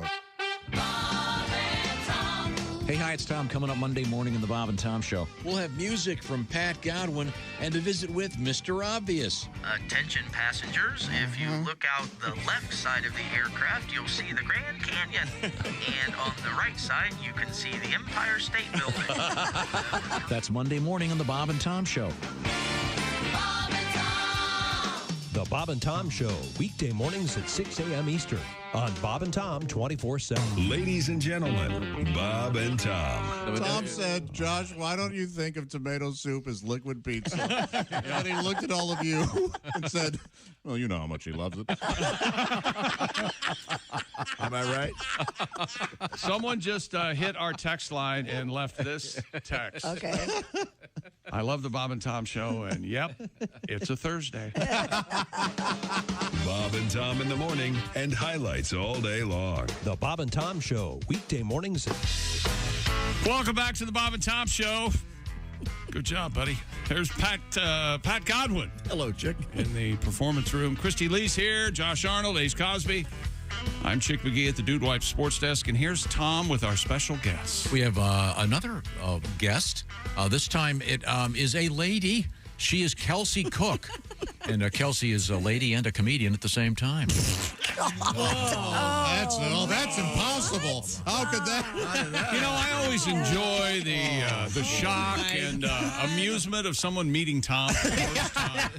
There's like, this guy's not real, is he? No, he's real. She's so good. Listen to this. Her comedy special, The Hustler, over 3 million views on YouTube. So there. I know, with my tiny brain. Can you believe it? I somehow did it. A girl, Tom. Comedian. A girl did that. A lady. Of course she did. I'm just kidding. No, you're just awkward. That's all. I have a technical question. Well, if you want awkward. Yes, Tom? With your vagina, are you able to make thoughts? When you're I actually use it as a puppet on stage. It's kind of like the late night Jeff Dunham. When you're in baby heat, how is it that does Chad do his Senior Wences impression with your front naughty? It's all right. Okay, sorry. No, that's not where I was going. Sorry. Thank God now you and Chad. It was great being here, you guys. Thank you so much. Right? Chad Daniels is here with us, and you guys have moved in together. You're a couple. Yes, it's true. Yes, but in our culture with our language, it's a little awkward. I know I experienced this myself. Yeah, because technically he is your. He's my boyfriend. Elder, yes. He wants you to say partner. No, I was going to say boyfriend. No, I'm kidding. Gross. No, boyfriend. He's my boyfriend, but we did have that conversation when we got together because Chad was like, being in my 40s, I feel like I'm a little old to be called somebody's boyfriend. But if you call me your man friend, that sounds like I'm not allowed in your playgrounds. And I was like, okay, well, what are you going to call me? And he's like, well, I'll just be like, this is my lady. I was like, well, we're not at a Renaissance fair. No. And I was like, I can't use the equivalent of that. I can't be like, Mom, Dad, I'd like you to meet my Lord. We can't do that. So we have settled on boyfriend, girlfriend, even though, I mean, that's all there is. I would love to be called my Lord. I want you to know. Yeah. I would love it. That would have been great, wouldn't it? Yeah. Also, a little bit of an age difference here. When we walked in, somebody goes, Olivia, my daughter's here as well. Right. And I have the joke that I've told on here a bunch of times about the press conference and whatever. And he goes, so are one of you the daughters from the press conference? I'm like, I'm the other daughter that's sleeping with him. So that's wow. But I can see there's a little awkward. The daughter from the press conference is listening right now and trying not to vomit. She was a young girl then. Yeah. Yeah, but it's awkward. My sister is 80, and she still has her boyfriend of 35 years. Yeah. But this isn't a good word in English for it. And you can't say partner anymore, really. Well, yeah, partner to me sounds like a business transaction. Well, some relationships are. Thank you. Yeah. So when they go, hey, this is my partner, you go, oh, you guys have kids. Huh? Yeah, okay. right. The romance is gone. You guys are raising kids together. Partner, it is. Yeah. A lot of awkward. I don't think boyfriend and girlfriend's awkward. I mean, is it just me? You know what? I'm with you. I've never thought it was awkward either. But in the late '60s, early '70s, I think Crosby, Stills, and Nash tried to bring back that lady thing in some of their songs. What? Oh yeah, like She's My Lady, that kind of thing. Lady. That is. You're right. That's I thought really that was awkward. Lionel Richie. Yeah, me too. No, Commodores. that particular one. But if you listen, there's that whole thing. Guinevere. Once again, your memories aren't everyone's memories. Yeah, but if you read those interviews, then he introduced his lady. And do you like the term old lady? No. Or old man? I don't like that one. No, who would want that? Oh, yeah, she's my old lady. Well, the weird thing is because you go, she's my old lady, that is your girlfriend, but old man is your dad. Right. So it's very confusing. Yeah. But you know immediately who you're talking to, though, when they go, yeah, my old lady's still in the car or whatever. Yeah, don't you know who that guy is? But if you go like the old man in the sea, you're talking about your dad and your partner. Come on. Come on, guys. That's a pretty good one for radio. I snuck it under there. Baby. Were you guys fans of each other before you started dating, or did you even? Absolutely not. Oh, you're saying yes? Oh, my God. Yes. He's my favorite comedian. Yeah. Okay, come on. This is actually what's fun for me is compliments make him more uncomfortable than any mean thing I could say to him. He rejects them so fiercely. The other day I was like, God, you look so hot. And he goes, do you think you have Stockholm Syndrome? What is wrong with I you? have that too. Are you addressing it in therapy? Yes. Yeah, it makes me very uncomfortable. If we were fighting, she could say something like, you never pick this up and you never do this, and I'd sit there and take it. Yeah. But if she goes, you look so nice today, she'd win the fight. Yeah. Because I just shut down immediately. I'm trying to realize, too, that I deserve love. And well, you don't have to worry about that around here. right. Well, here's the weird part. We don't. Yeah. Oh, my God. Just wiping out all the therapy. Yeah, we just talked ourselves out of years of counseling. Kelsey, we were speaking with Chad about, I was not aware that he had once inadvertently helped his father steal a car. And then we found that this unusual relationship. Yeah, it could have been a really great future father-in-law. I'll never know. Never gonna meet him. You might. Yeah. He could be out there listening. Show up. You don't know. Yeah, you don't know if he's alive or dead. Dare I ask, your parentage semi-normal? Oh, not normal, but different from Chad's not normal. So my parents met playing in a professional foosball tournament. Wow. And then my dad is also an international yo-yo man. Is that right? Yeah. So I came from clowns, essentially. Like, I had zero chance at a normal life. Now, you are fascinated right now by yo-yo, aren't you? Oh, yeah. I saw Tommy Smothers in person as Yo-Yo Man. And you have Metamucil biscuits? I can't believe it. This rare misstep for the Smothers brothers. So when your dad would tell you to walk the dog, he actually meant grab the yo-yo. Grab the Duncan. Grab the yo-yo. Yeah. Do you have any yo-yo skills? I mean, barely, but he did try to get me into it. And when I was younger, it was cool, right? Because he would come to my elementary school and do yo-yo demonstrations. Sure. And then you hit puberty, and I'd be in high school, and I'd look at him like, don't you come here with those yo-yos. I'm out here trying to lose my virginity, and you're making me lose all my street cred. Like, you can't show up around here with those now. So how many yo-yos does he have? I mean, like 1,000. Really? Truly. 1,000? Wow. Yeah. Mm-hmm. Wow. He wrote a book. You can get it on Amazon. He wrote a crazy. book? Yeah, like the extensive collection of yo-yos. Is the trick the string? That's got to be mostly. Actually, my dad has the sex appeal of a fanny pack. It's really bad. Oh boy. Okay, but he's a lovely man. He just. Hey, Pat Godwin, are you ready? You ready to laugh a little bit? Yes, sir. You're ready. Did you have a yo-yo dad? You also have a yo-yo ma. I told you, Pat Godwin was ready to laugh, and he did. I was even ready. And Where's the dump button? Shallow humor. What's the book called? The ups and his downs. name's Chris. Oh God, that'd be What's so his good. name? Chris Cook. Okay. So if you just search Yo-yo Amazon Chris Cook yo-yo, something will come up. Yeah. Does he professionally do this? He doesn't still do it. He's a trumpet player in the Spokane Symphony. That's his main. Oh, that's serious. job. That is Right. serious. Well, now if he could play trumpet and yo-yo at the same time, that's a Vegas. That'd Trumpet be all right. That's a poet, one-man yo-yo act. meister is what he's master, foosball pro. That's what it says. Wow. Yeah. So, Wow. I think the fact that I was attracted to Chad was not that surprising because Chad, we're also kind of a version of clowns. He kind of looks like Paul Schaefer, your dad, a little bit in this picture. Mm-hmm. Yeah. He's a professor at Gonzaga. Mm-hmm. There you go. Yeah. All right. Wow. Playing the horn. Yeah, that's really cool. I'm a big horn fan. Before we move on, I thought we would do a quick palate cleanser.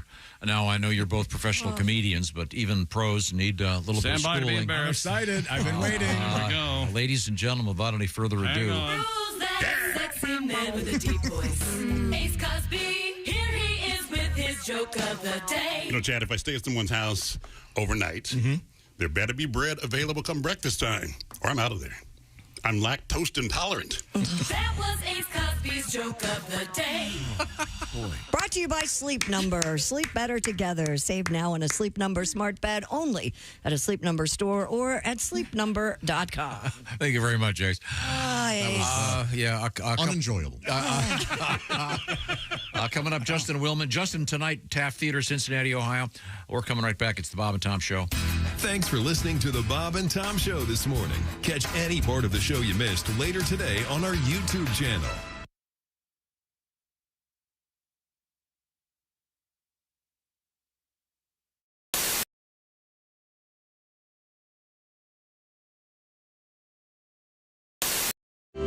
So we're getting back to your hobbies, James. You're a bowler. Yes. You got that going for you. Yes, I Golf, skydiving, scuba diving, skiing. You went skydiving? How'd that go? Yes, I did. Well, was it a tandem jump or did you? It was a tandem jump. Yeah, scared me. I'm big. I was going to say I don't scared you. Who were you with? I was going to say the other dude. I was strapped to the guy. What do you weigh in at? Do you mind if I ask? Then I was about 280, I guess. I'm probably 295 now. Oh my! Now is the person when you do the tandem?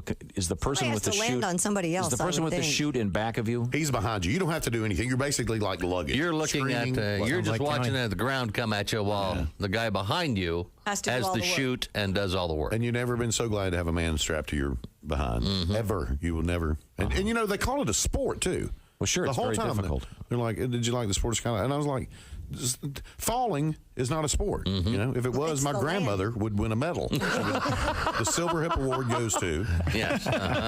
If you want to make a sport, you should just throw the parachute out of the plane and then make the guy jump and put it on before he hits the ground. Oh, I like that. Now, for competition, throw one parachute out, 3 or 4 guys jump. Oh, there you go. He won. So did you glide in, James? We glided in, and on the tape. Did you fall or did you land standing? At the very last minute, he said, "Stand up," and I was already going down, and there wasn't no.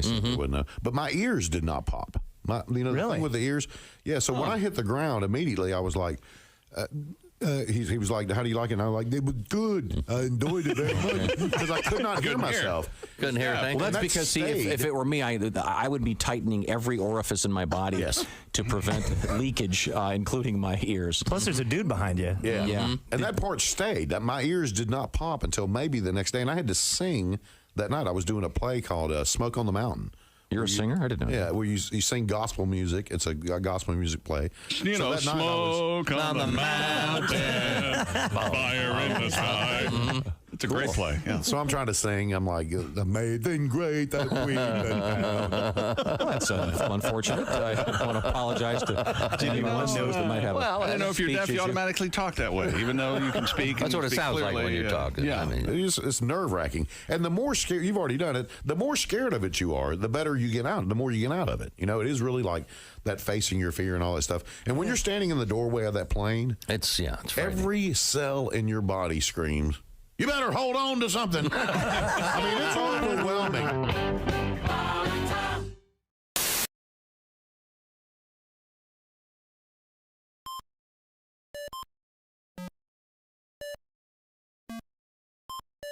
Hey, did you enjoy those videos played in that break? Check out the Bob and Tom YouTube playlist for more great stuff.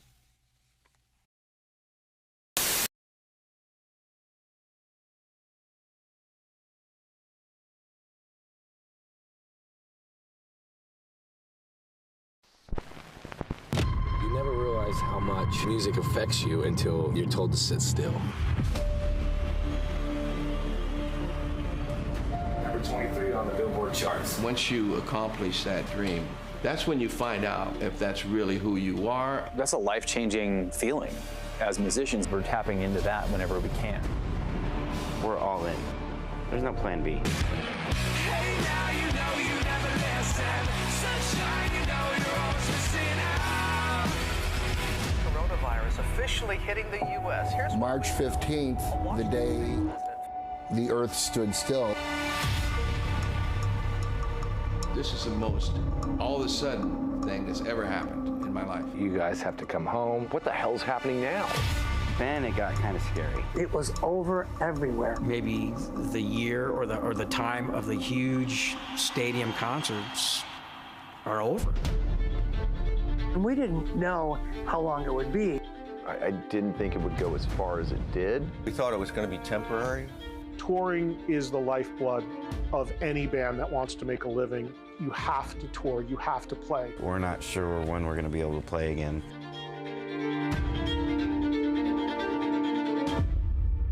It's starting to chip away at my soul. This pandemic has impacted everybody in the music community. Sometimes I feel like, wow, do I even belong here, you know?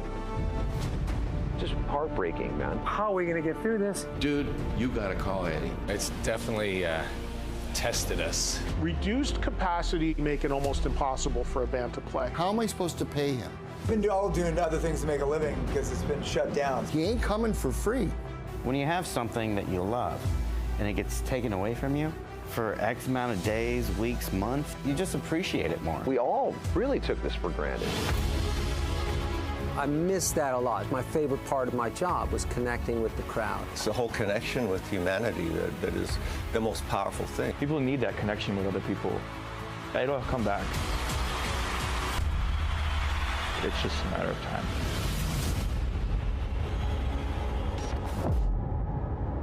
It's a 20-year overnight success type of situation.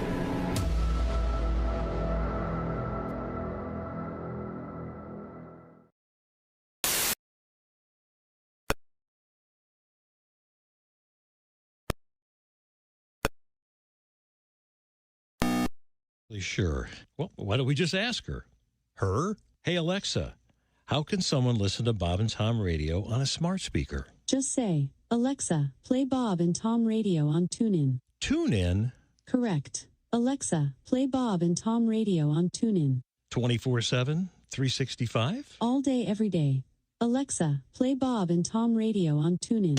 Ladies and gentlemen, Bob and Tom. Josh hates tomato soup, and those who enjoy tomato soup. I love tomato soup. Now, I never said anything about those who enjoy it. What if they renamed it Liquid Pizza? It's so stupid. You know this love for pizza. No, you don't know my love for pizza.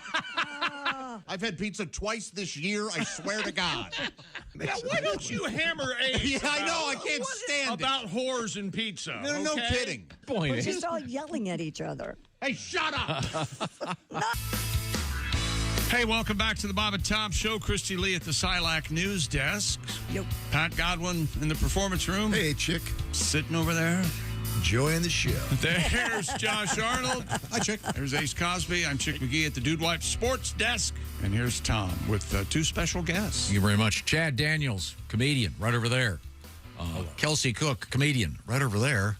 And we were discussing parentage. And Kelsey, interestingly enough, her father is quite a distinguished musician. And what is an artist of the yo-yo? What is that called? A yo-yoer? International yo-yo man was his technical term. Okay. Which, and I just was exploring this on the internet, all kinds of amazing videos. And he also has Trumpet Tuesday. I love this guy. Thank you. I'm a big horn fan. Yeah. It's like a Dos Equis guy. Right? Like most interesting man in the world. So many Tommy hobbies. is, yeah. Yeah, and your comedy special called The Hustler has over 3 million views on YouTube. Where do people find you on the various social media platforms? Thank you. It's at Kelsey Cook Comedy. And that's Kelsey with a K, Cook with a C. Mm-hmm. All right. Yeah, and that special, The Hustler, just today is on Hulu. Yeah. Oh, right on. Thank you. Moving on over to Hulu today. Thank you. So check it out. Yeah. And then while I'm at it, Chad Daniels currently featured on Netflix. Yeah, we have 2 subscriptions at the house now. Nice. Netflix and Hulu. Yeah. We were talking off the air kind of about this, and that is you sort of forget what you have when it comes to TV, because one day you'll go, oh my God, I've got to watch this show, and it's on whatever obscure network, and then you forget that you just bought it for life. Yeah. Mm-hmm. Yes. Yeah, you never look at the thing. And Chick, how many, what do you think, 3 or 4? I have been known to, if I forget my password on Netflix, I just start another account. Because I just don't see the it's so problem. confusing. I think I've got it pared down, but I'm not sure. I can't say that confidently. Now, have you ever clicked on Forgot Password? Yes, but they need a different email. It's a long story, Chad. Okay. Yeah, just because you're a Minnesota brain smart, think that you can come down here and... I know. I apologize for that. I sometimes forget about my fancy book learning. That's right. I make people feel dumb, and that's on me. Now, Josh does the same thing when you're not here. Chad is a big football fan. Mm-hmm. Now, Kelsey, are you a fan of football? He's pulled me into it now, and it's fun. I was a Seahawks fan a little bit, but Vikings are fun to root for, except when Kirk Cousins is on the team and your boyfriend has, for some reason, a deep hatred of the man. Because for some reason, she says. Isn't that he continuously throws 3 yards when it's 4th and 8? Hey, Captain Checkdown. Happy to see you go. Unbelievable. It's so great that he ended up in Georgia because they're used to getting screwed by Cousins in the South. It is about time. I had no idea.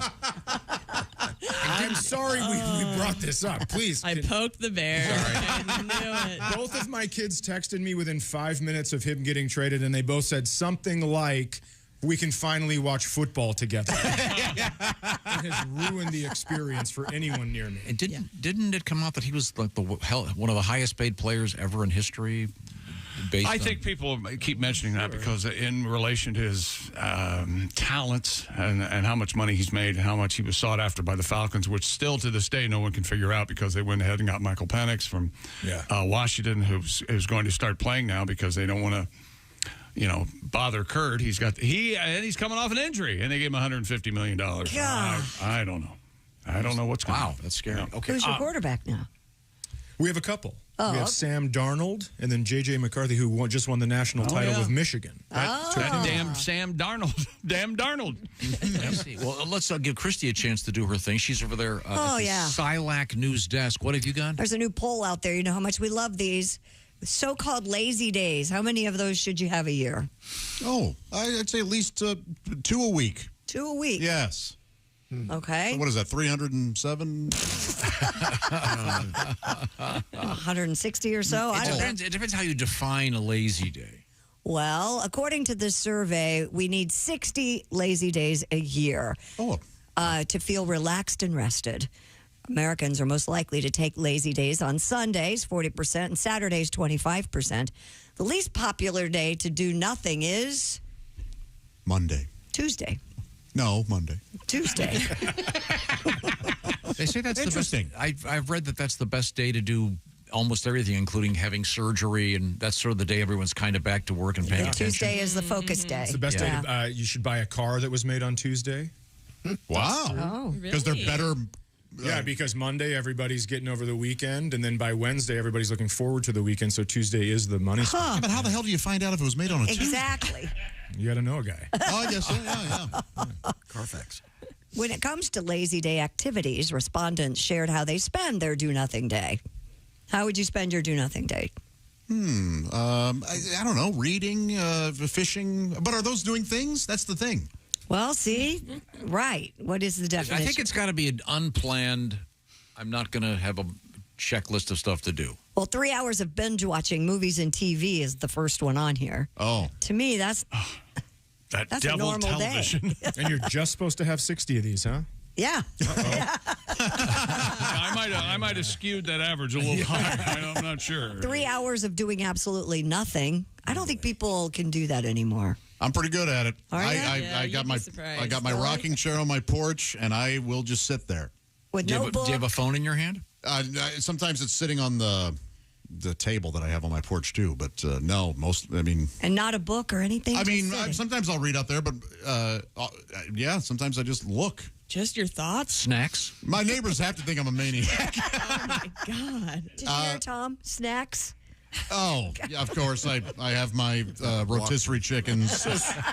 So far, you have a chair, a table, a porch, a book, a phone, snacks, and neighbors. Stop bragging. He's got it all. No, but I read a thing that said you should just sit there every now and again, and so I've been trying to do that. That's good for you. Yeah. Mm-hmm. Do you ground? Do you get barefoot and walk on your grass or lay down in the grass? Or I don't lay down on the grass. The Arnold guy's drunk again. Like the Boyhood poster? No, I don't. It's called grounding. Yeah, it's good. Yes, it's good for you. Yeah. But I do every time I do it though. I'm not relaxed because I read this. I saw this thing about hookworms, and I'm yes, and I'm terrified of. Hey, hookworms are real, pal. You'll chase pythons, but you're afraid of laying in your own yard. Oh, hookworms burrow into you, and then you. Yeah. Oh, absolutely. Yeah. That's why they call them hook. They hook into you. They're not out there naked. They're critters in the lawn. Yeah. I'm going to come in here like a feral cat. Bringing all kinds of disease. Scratching myself. So, Christy, you go out and lie down on your lawn? Yeah. Well, what is wrong with that? She's got bugs. She can't walk back to the kitchen. Oh, my gosh. She can't walk. She can't walk back. Yeah, I pass out in the yard. That's exactly right, Pat. I lay wherever I need. Mama needs a nap. Lazy days also consist of 2 hours of lying in bed for some, 2 hours scrolling. Jeez. Scrolling is not doing nothing. There's nothing healthy about that. And an hour eating. What about whack time? How much whack time should you have on a lazy day? I'm just asking about whack time. Jeez. That's not on the list. Does that involve scrolling, or do you have a go-to? Oh, you know what? That does involve scrolling. And the chicken, oddly.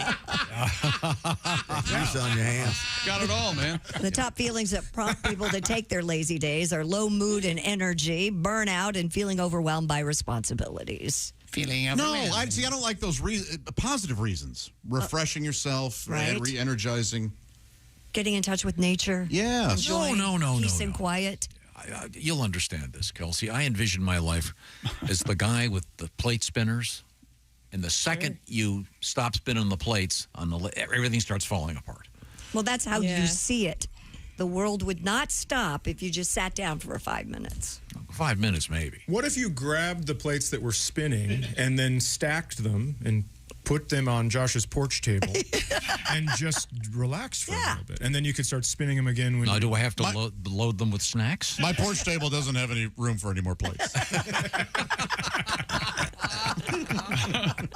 No, I'm not good at not doing things. Yeah, I know you're not. I can't do that. I cannot. Yeah, but you're like a great white shark. You stop, you're dead. Yeah. We need you to keep just moving. Yeah. Gotta keep in motion. What do you do to relax? Go to sleep. Collapse. Okay, fair enough. At any given moment, I could be asleep in 2 minutes. Oh, well, I know. That is your body telling you. No. It seems healthy to me. Let him go. I could right now go into my office. 2 minutes later, I'd be asleep. Wow. That means your body needs sleep. Yesterday, I went over to PJ's. We were working on something, and I Fell asleep. woke up like 40 minutes later. I hear this, Tom, you want to go look at this? Hello. Had a great nap. How often do you wake up with somebody holding a makeup mirror under your nose? I did have the cop beat on my window that one time. Oh, yeah. I thought you were dead, sir. The cop beating on your window, does that count as whack time? For him, perhaps. Okay, thank you very much. Time now to check in with Mr. McGee over there. Simply Safe. That's right. It's the do-it-yourself, design-it-yourself home security system, and it has been protecting my compound for over 10 years now. So if I want to sit on the porch eating chicken and enjoying the day, I can. And supreme security right there at the compound. I sleep better every night knowing Simply Safe's 24/7 monitoring agents are standing by to protect me. And if someone tries to break in, they send emergency help when I need it most. And Simply Safe has science fiction lifeguard protection. Simply Safe agents can act within 5 seconds of receiving your alarm and can even see and speak to intruders with their high-definition inside and outside cameras. They will speak to the intruders inside the home, warning them police are on their way. You need to have the same peace of mind that I and so many of our listeners experience. Simply Safe is offering Bob and Tom listeners 20% off a system. Just visit simplysafetom.com. Protect your home this summer with 20% off any new Simply Safe system when you sign up for Fast Protect monitoring. Just visit simplysafetom.com.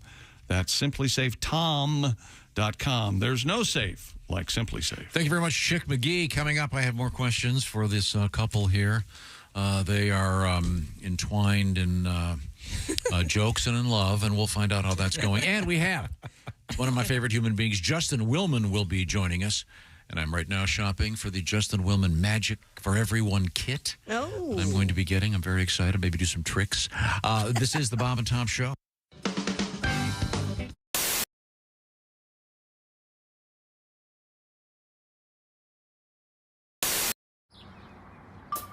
Is that Chick McGee?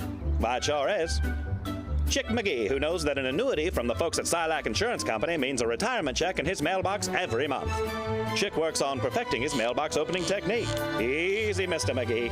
Don't blow that elbow out. Chick isn't quite retired yet. He's just practicing for it. Because one day, Mailbox McGee will be taking his retirement the easy way. SILACINS.com. Silac Insurance Company. We were reviewing the fantasy date with Ralph and Christy Lee. And interestingly enough, Ralph said you'd pick her up in your Mini Cooper. Yeah, pick her up in the Cooper. Take her to a sushi place. Take her to a sushi place and ask her about her day and what she's interested in. And then a little dancing. Yeah. That's impressive. And see when you're dealing with take you dancing. Oh yeah, you got to go dancing. You got to let your hair down. Oh yeah. Touch her a lot. Are you drinking? You drinking more than me. Yes, indeed. Well, back up one. Touching her a lot. Yeah, you touch her when you dance. What I know about Christy, and you can feel out whether a woman likes to be touched. And you touch her, you just make body contact, but not like you're trying to feel her up, but just put your hand on her back every now and then. And on the small of her back. Let it slide down. No, it's just you can feel it. No, you are. Now, let me ask you, a woman is like an instrument. What would you wear? Practically nothing. If we're going to sushi, don't wear a suit. Don't put a suit on. It's just casual. Just put a nice summer sweater on or something like that. You wear cologne? Just a little bit, not too much. What kind do you wear?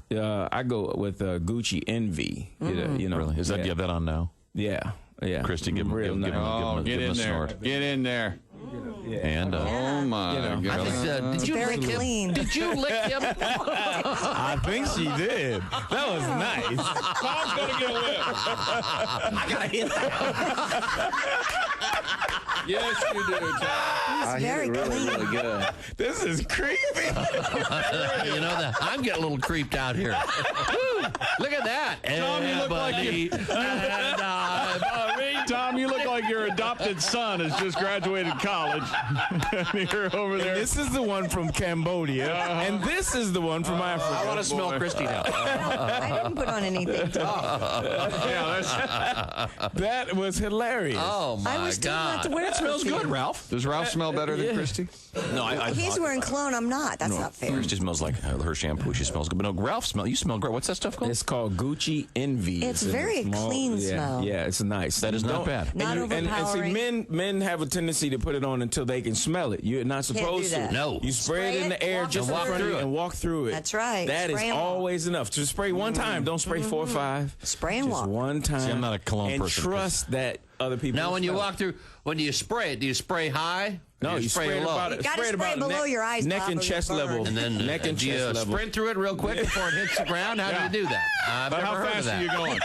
You stand there on the ready like it's a sprint. So you spray and then you otherwise you're going to have penis in there. My goodness, it smells good. Gonna hit you right in the. So you got to move while it's kind of right. I mean, if you're spraying chest high and walking through it, I'm sorry, you're going to be getting the boys. That's the other thing about scents is that women love to explore too. So if they catch it, and then they'll try to go and look for it again a little later. Oh, really? Like, where was that? Well, maybe I should just coat it. I was raised by wolves, so I understand women. Okay. I understand women a little bit. That's really good.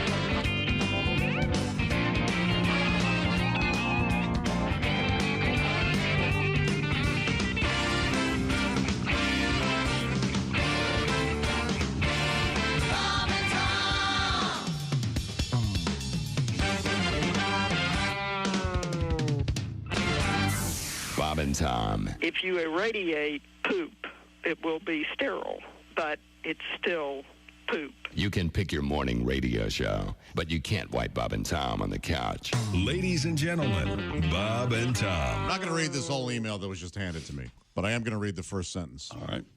Hey, gang, I just wanted to say that I've broke my dick. And he just wants to let us know that he had to take 9 pills 4 times a day. It cost him $180 a week. He had to take them for 2 months. Wow. He was sore for months. It still has a bend in it. Well, depending on which way it bends, it could be a good thing. Bob and Tom in the morning and highlights all day long. The Bob and Tom Show, weekday mornings at 6 a.m. Eastern on Bob and Tom 24/7. Hey, Alexa, how can someone listen to Bob and Tom Radio on a smart speaker? Just say, Alexa, play Bob and Tom Radio on TuneIn. TuneIn? Correct. Alexa, play Bob and Tom Radio on TuneIn. 24/7? All day, every day.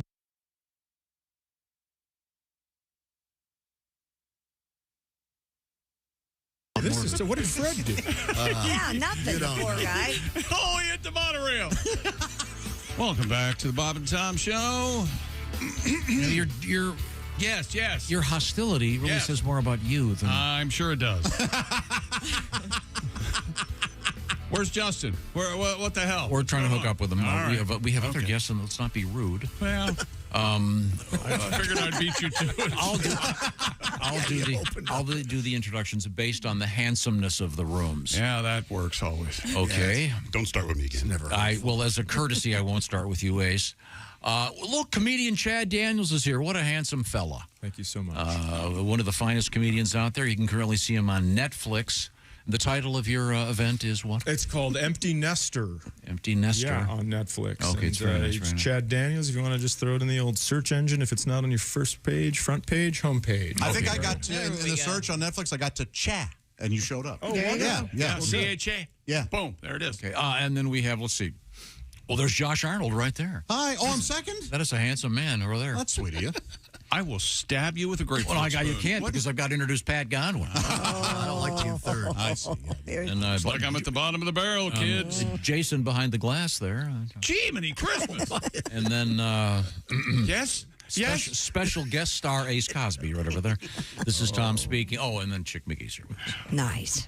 Look away, I'm a monster. And then, on the distaff side of things, of course, we have our own Christy Lee at the Silac News Desk. And then kindly taking her place in the interview loft, it is the lovely Kelsey Cook. There's no loft. I never know. I hate it that you say that. You've been saying it for 40 years. Well, the interview loft. Well, it makes it sound like it sounds stupid. Okay, well, now we have to change the subject and our tone and our attitude. I believe we're going to hook up with one of my favorite human beings. He is the comedian and great magician, Justin Willman. Hey, Justin, how are you, sir? How are you? Good morning. You never have to change tones for me. Oh. I want to hear the grown-up talk. What's going on? Well, no, you don't. A couple quick things. I'm currently about to purchase your Magic for Everyone home kit, which you shall. Oh, there it is, right there. There it is, right there. Yeah. I should tell. I wish I could pass it through to you. I bet you can. You know something? Yeah. I was like, where is it? I bet I'd like to see that magic boy. I took my girls to see Justin. It was the greatest. I'm going to be seeing him again in a couple days. I know that tonight you're at the Taft Theater in Cincinnati. You're in front of a brick wall like a comedian right now. Is that real? Or is that a? This is a real wall. I'm at an Airbnb in Cincinnati, and this is a real wall. Oh, wow. You can't hear it because it actually hurts. I regret doing that. I do need my hands for my job. I've got bloody knuckles. And Justin, interestingly enough, we have a couple of guests in the studio, and one of them, Ms. Kelsey Cook, has a fascinating parentage. Her father is a famous yo-yo guy, which I think is so cool. That's so cool. I know. I wanted to ask you, does he also have a unicycle? God, he's missing that. Yeah. But maybe don't yo-yo guys have to have a unicycle? The way magicians have to have rabbits. Wow, I have so many questions, Kelsey. I mean, I feel like the child of a yo-yo guy probably has a very similar therapy regimen than like a child of a magician. Right? 100%. What's my son in for? Yeah. I mean, we all grow up to do this. Like, something went wrong along the way, but we're here and doing the best we can. Justin Willman, is your parentage, did it indicate you'd become a magician in any way? My dad was a pilot for TWA. My grandfather was a pilot for Delta. and I am a member of the Admirals Club. That's about as close as I get. Yeah. Well, you know, you should pick up this magic kit. I'm excited because it comes with a snack right away. Oh, it comes with an Oreo, not just any Oreo. This is a trick you could do. Whoa!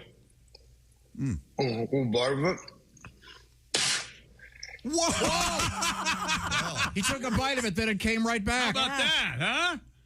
Oh, see, you'll be able to do that trick within 2 minutes of opening this box. Sweet. Now, don't actually eat the Oreo. It's made of toxic plastic, I think. That is great. Now, if I order it online, will I have it in time for tomorrow? If I order it online, jeez. Well, do you sell them at the shows? I sell them at the shows. I'll have one tomorrow night. All right. Yeah, order one online and I'll hand it to you tomorrow. I'll hand deliver it. Okay, I'm excited for that. That's awesome. Now, I often ask comedians if they remember their first time on national television. Do you remember your first time doing a national gig? Oh, boy. I was on a show called 30 Seconds to Fame. Oh, that was my first national gig. And it's a show where you get 30 seconds and the audience still gets a chance to buzz you off if they're bored between 0 and 30 seconds. Oh. I made it the full length. Do you remember the nature of the trick that you did? I did. I coughed up some cards. I made a bird appear, and I think I made a bowling ball appear in 30 seconds. Yeah. Oh, cool. That's like 30 minutes of material in 30 seconds. Wow. And are you okay? Are you okay if I use the term trick? Yeah, you can use the term trick. Because I remember there was a whole thing. Wait, you're talking about magic? What? Certainly fair. Yeah. There was a period of time when everything was an illusion, and the great Doug Henning always had to use that, and then it became kind of a joke. But you're happy. Yeah, they're tricks. With your fellow magicians, do you call them tricks also? We call them tricks. We call them, bits. Gags? Ditties. Gags. Yeah. I mean, some of them, listen, every illusion starts out as a trick. Nothing's ever great right away. I got something I'm working on here. My son's 5.5, so oh my God, he's not 5. He's not 5.5. He was born last week. Oh my gosh! Well, yeah, he's a magician. It's 5 3/4. That's awesome. He is a magician. Chick, I've got a I've got a prediction. It's good to see you, by the way. You wigged me out the last time we did this, and I said I absolutely asked Tom not to make me. Okay, go ahead. What? It freaks me out. Now, Mr. Justin Willman is holding up what looks like a bag with a large question mark on it. It looks like what the Joker would hold up during the 60s Batman show. Is that bag sealed? Or the Riddler, I guess. It would be the Riddler. It is sealed. Okay. It is. Oh, yeah, okay. I can see that. Right? Okay, great. Chick, if I were to ask you to think of a playing card, half of the cards in a deck are high cards, half of them are low cards. Okay. Would you say high or low, Chick? I would say high. You would say high. I would say high. Chick, you're not going to believe it, but check it out. My prediction was... Wow, that is incredible. Yeah, this is worse than you named my speech teacher last time. After last time, I was told I could do a trick for you. It just can't be good. Okay. There's a big arrow that you now very much. Is now pointing up after you turned it. It's pointing up. Yeah. Okay. No, for real. Is that high cards? Okay. High cards. There's 10, Jack, Queen, or King. Right. Do you want a 10, Jack, Queen, or King? Jack. Jack. Now, be honest, Chick. Yeah. Is there any way I could have known that you were going to say Jack? No, not at all. No. Check it out. And my prediction was that you would say no. The word no. Amazing. See, this is not an illusion yet. No, it's not. No, we're just having fun right now. We're just having fun. Sticks like I could do this. Okay. Jack. Chick, is it a... If you had to pick a jack, would it be a club, hearts, a spade, or a diamond? Diamond. Jack of diamonds, Jack of diamonds. Isn't there an old song like that? I don't know. So, yeah. I don't know if we can clear that song. Okay, all right. Okay. Jack of diamonds. Yeah. Okay. Inside this envelope, there is a playing card. Yes, there is. Wow. Yeah. It just says wow. The card says wow. Yeah. Wow. There you go. You could have said any card. You narrowed it down to the Jack of Diamonds. Check it out. It's the Jack of Diamonds. It's the Jack of Diamonds. Ladies and gentlemen. He freaked me out again. Insanity. That was not set up. No one told me anything. But Justin and I don't speak. So we've chosen to not speak to maintain credibility. That's exactly Justin, your stuff brings so much joy to me. I don't know why. It just makes me so happy when I see you. And I will. Anyone who ever gets a chance to see Justin in person, you have to go.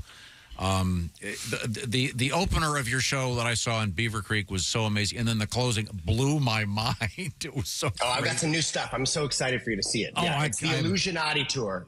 That's what this show is called, the Illusionati Tour. Which is like the Illuminati, but it's real. That's what I'm going for. No, I have a technical question. This may get too boring. I'm sorry. And I remember asking this of Penn Jillette once. Have you ever had a trick you were working on, and you worked on it, and just never could quite get it? Yeah. I've got a couple back burner tricks. And then when that happens, do you call up, Penn Jillette or someone and say, "Hey, you got any ideas? You got anything that might help me here?" I listen. He's not in my favorites. That would be cool. But I've got some lesser famous magicians who are equally brilliant, who I do call up, and we riff off of each other. Yeah, there's some tricks that I think that I love that I just can't figure out a way to do it that is unique or that hasn't been done before.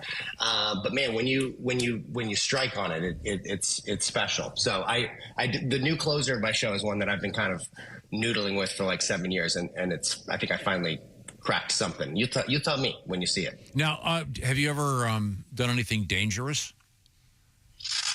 I mean, besides knocking on that brick wall. Yeah, you're right. That was stupid. I feel like I need to even it out and knock with the other hand here. I once sealed myself in a piñata filled with candy, and I had to escape before the kids beat the crap out of me. Wow. Yeah. Well, before we let you go, what's the best way to find out about you? Is just to go on social media? What is the most activity for Justin Willman? I'm on the Instagram, Justin Willman. My website, justinwillman.com. That's where people can pick up these magic kits, and all proceeds from these kits go to make Alzheimer's disappear. I partner with an Alzheimer's Research Foundation, so you can grab those, justinwillman.com. Okay, and I'm totally serious. This is one of the greatest shows you'll ever see. Among other spots, Grand Rapids, Michigan, coming up Sunday, August 16th. Charleston, West Virginia. Lexington, Kentucky on the 17th. Also on the roster, Des Moines, Cleveland, Dayton, Eugene, Oregon. Go see Justin Willman. I can't wait to see you tomorrow night. That'll be great. That was great. Yeah. I cannot wait to see you guys in person. Yeah. Thanks, guys. Thanks, awesome. Justin. Thanks for taking the time. We appreciate it. Bye, Justin. Oh, God, I love that guy. So much fun. That's fantastic. How did he do that? So good. Freaks me out. We'll Freaks me out every damn time. We'll post the video. His wedding dance, they danced at the wedding, and he made his bride levitate. It was incredible. Oh, it was incredible. I'm levitating. Yeah. Okay. It was before the song. But. Joining us in the studio, Chad Daniels, Kelsey Cook. They are indeed a couple. I have a quick question. Do you ever consult each other on your jokes? Do you ever watch one of his sets and go, hey, maybe you could get rid of that Scale it back a little. Or fix them, either? I think we will have something happen in our real life, and we'll both be like, I'm doing it on stage, and the other person's like, no, I got it first. So we'll have that argument quite a bit, but I feel like our acts are mostly making fun of the other, and then we'll come together and do shows where we'll each take turns saying our jokes, and then the other person has a chance to give their side of the story. Oh, that's really cool. Oh, that is. We called it notebook rebuttal. Yeah, that's fun. Yeah. So, but and there's certain things I assume are off limits. Yeah, but we haven't really run into that conversation though. And I mean, and you fully get it. You don't. After he says something, you get off the stage. You go, well, I guess you were really pissed about it. I mean, I think they're so funny generally. Yeah, I think we both have good taste about that kind of thing. We're not going to throw the other one under the bus too wholly, Yeah, and I think it actually helps us get through things that are actually tense in our real life. Like, Chad has really bad road rage, and it's been an actual fight in our relationship before. But look at him just waiting for his turn. But now it's been fun to talk about it on stage because I feel like I'm getting some, release from it.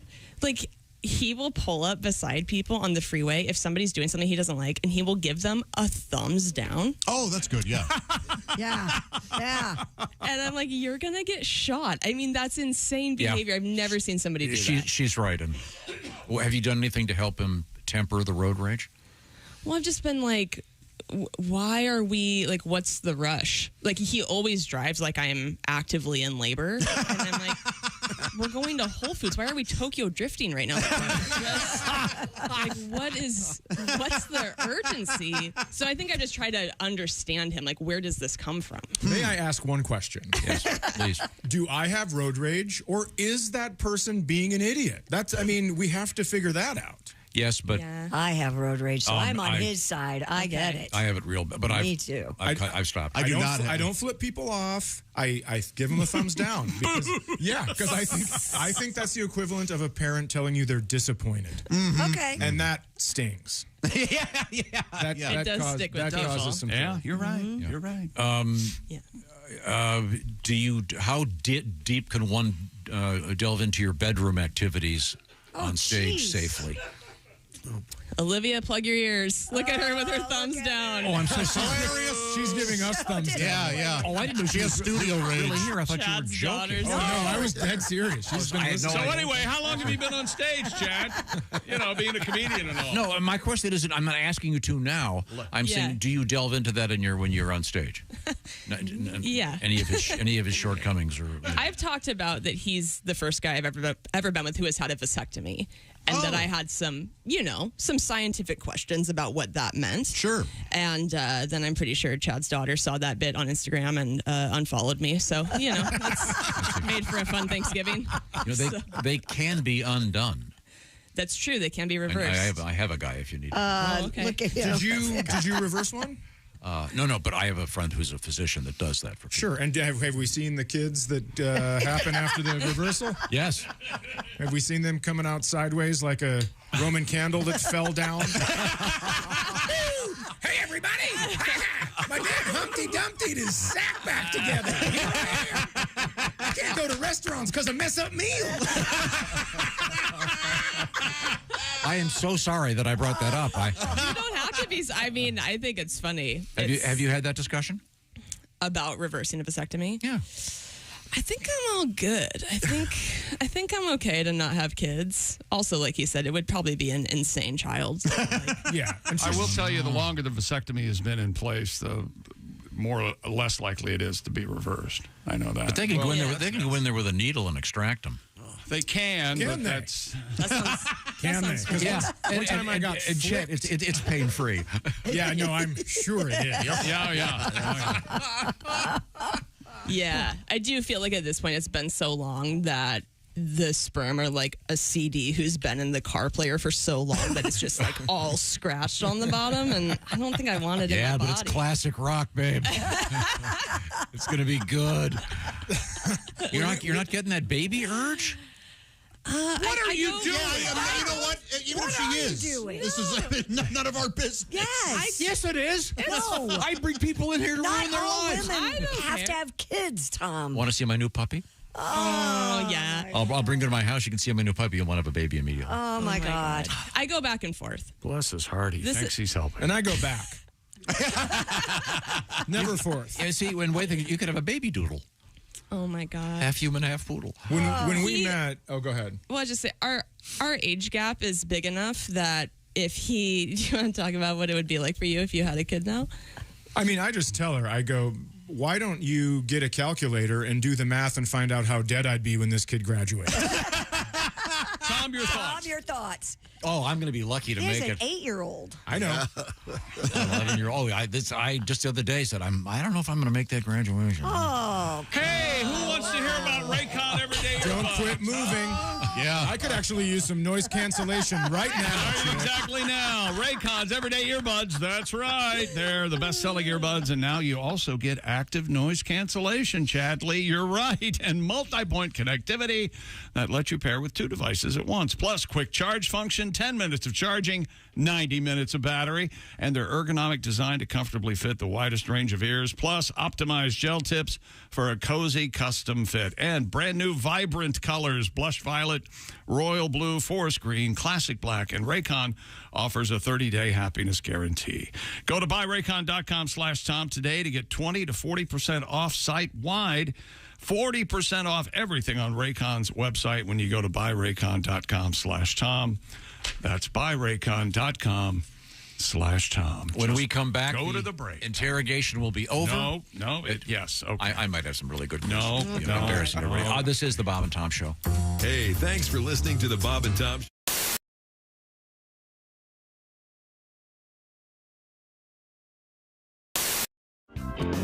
This is a song so girls don't get anorexia. Okay. All right. Ooh, I wanna be a plus-sized model, the kind that can't run very far. Doodle-doodle-doo. 'Cause if I could only be a plus-sized model, I know I'd be a big, big star. Please feed me. So some people get sensitive about it, but don't, because the beautiful women are the big women. I agree. And I gained some weight, then I couldn't afford to keep it. Here we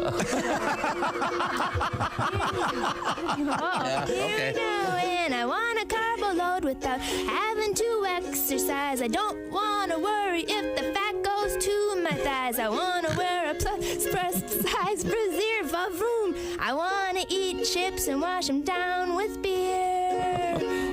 Well, I've got a plus-size dream, but I'm plus-sized. Ornery for the best job in the world goes to the bigger girls than me.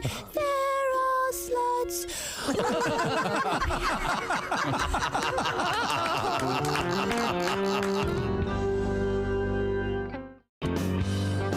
You ever put your nuts on an anthill? No. You haven't? No. Me and my buddies used to do that. We do anthill rides. Whoever could stay on the longest, get your nuts out, ride an anthill. See, these are the advantages to growing up in New York. Yeah. That never came up. There's a few activities in the big city. We never got to the point where, you know something, I'm going to just drop my nuts on the anthill for an hour. Yeah. Maybe and the great thing about New York is if you did drop your nuts on an anthill, no one would notice.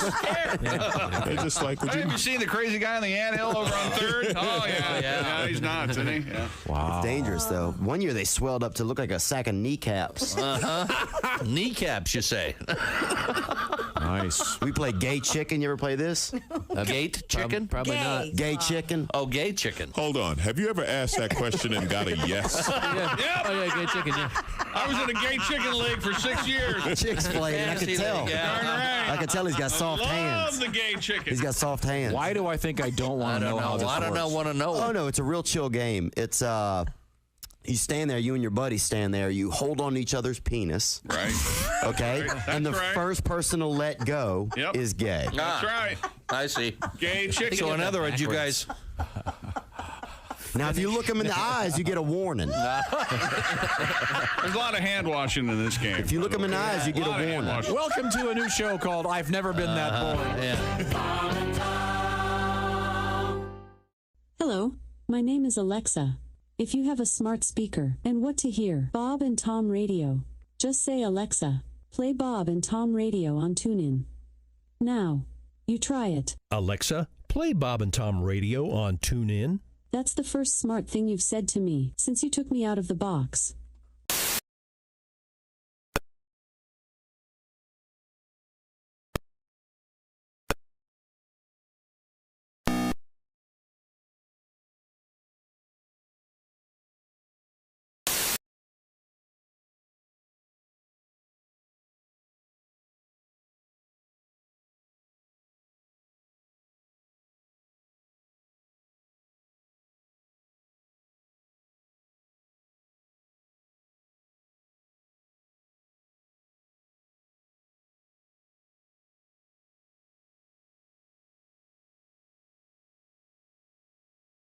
And a view of the Las Vegas Strip.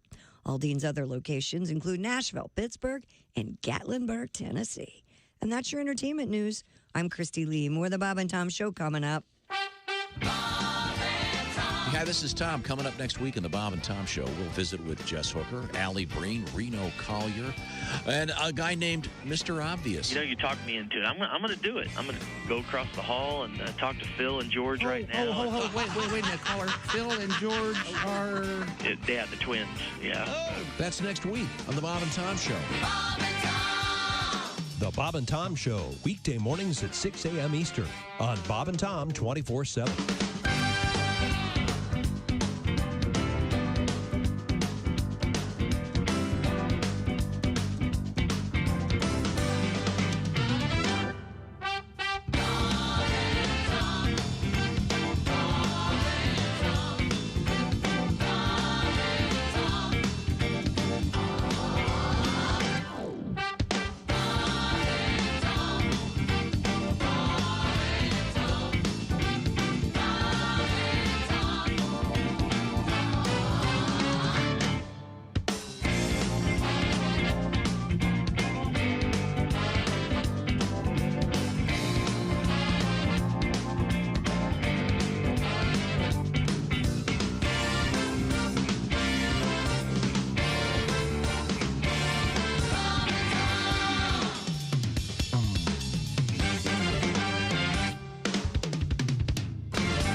This is comedian Sean Morey, and you're listening to Bob and Tom Radio.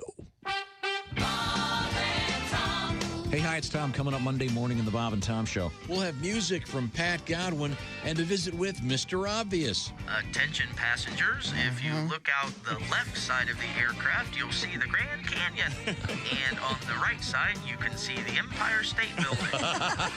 That's Monday morning on the Bob and Tom Show.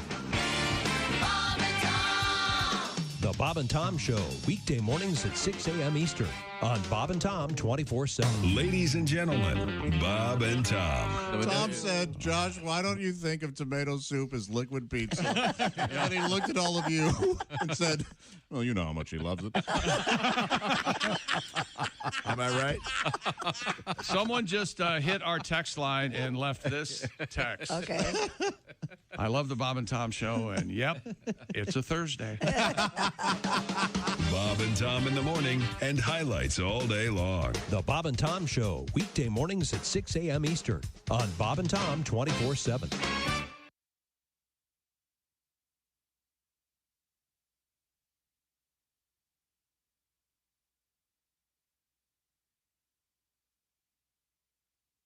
Saturday. Thank you, Tom. Welcome back to the Bob and Tom Show. There's Christy Lee and Pat Godwin, Josh Arnold, Ace Cosby. Chick's at the end of his rope. I'm Chick McGee, and here's Tom with our special guest. Tom? This has been so much fun. We've been hanging out with two great comedians. Kelsey Cook, Kelsey with a K, Cook with a C, and her father's the famous yo-yo, Mr. Cook, Professor Cook, I should say. Yeah. Trumpet, the champagne cook? I really want to meet this guy. He's got everything I love. Horns. You know, I'm a big horn section guy. Yeah. They'll tell you I'm huge with horn. I'm a big Love it. horn fan. I love yo-yos. I actually went to see Tommy Smothers do Yo-Yo Man once. And he's like the god of the yo-yo. Truly, yeah. Well, let's get you on FaceTime with my dad after this. I love it. Oh, Lord. Now, also, her her current boyfriend. I'm sorry. You shouldn't be on the radio.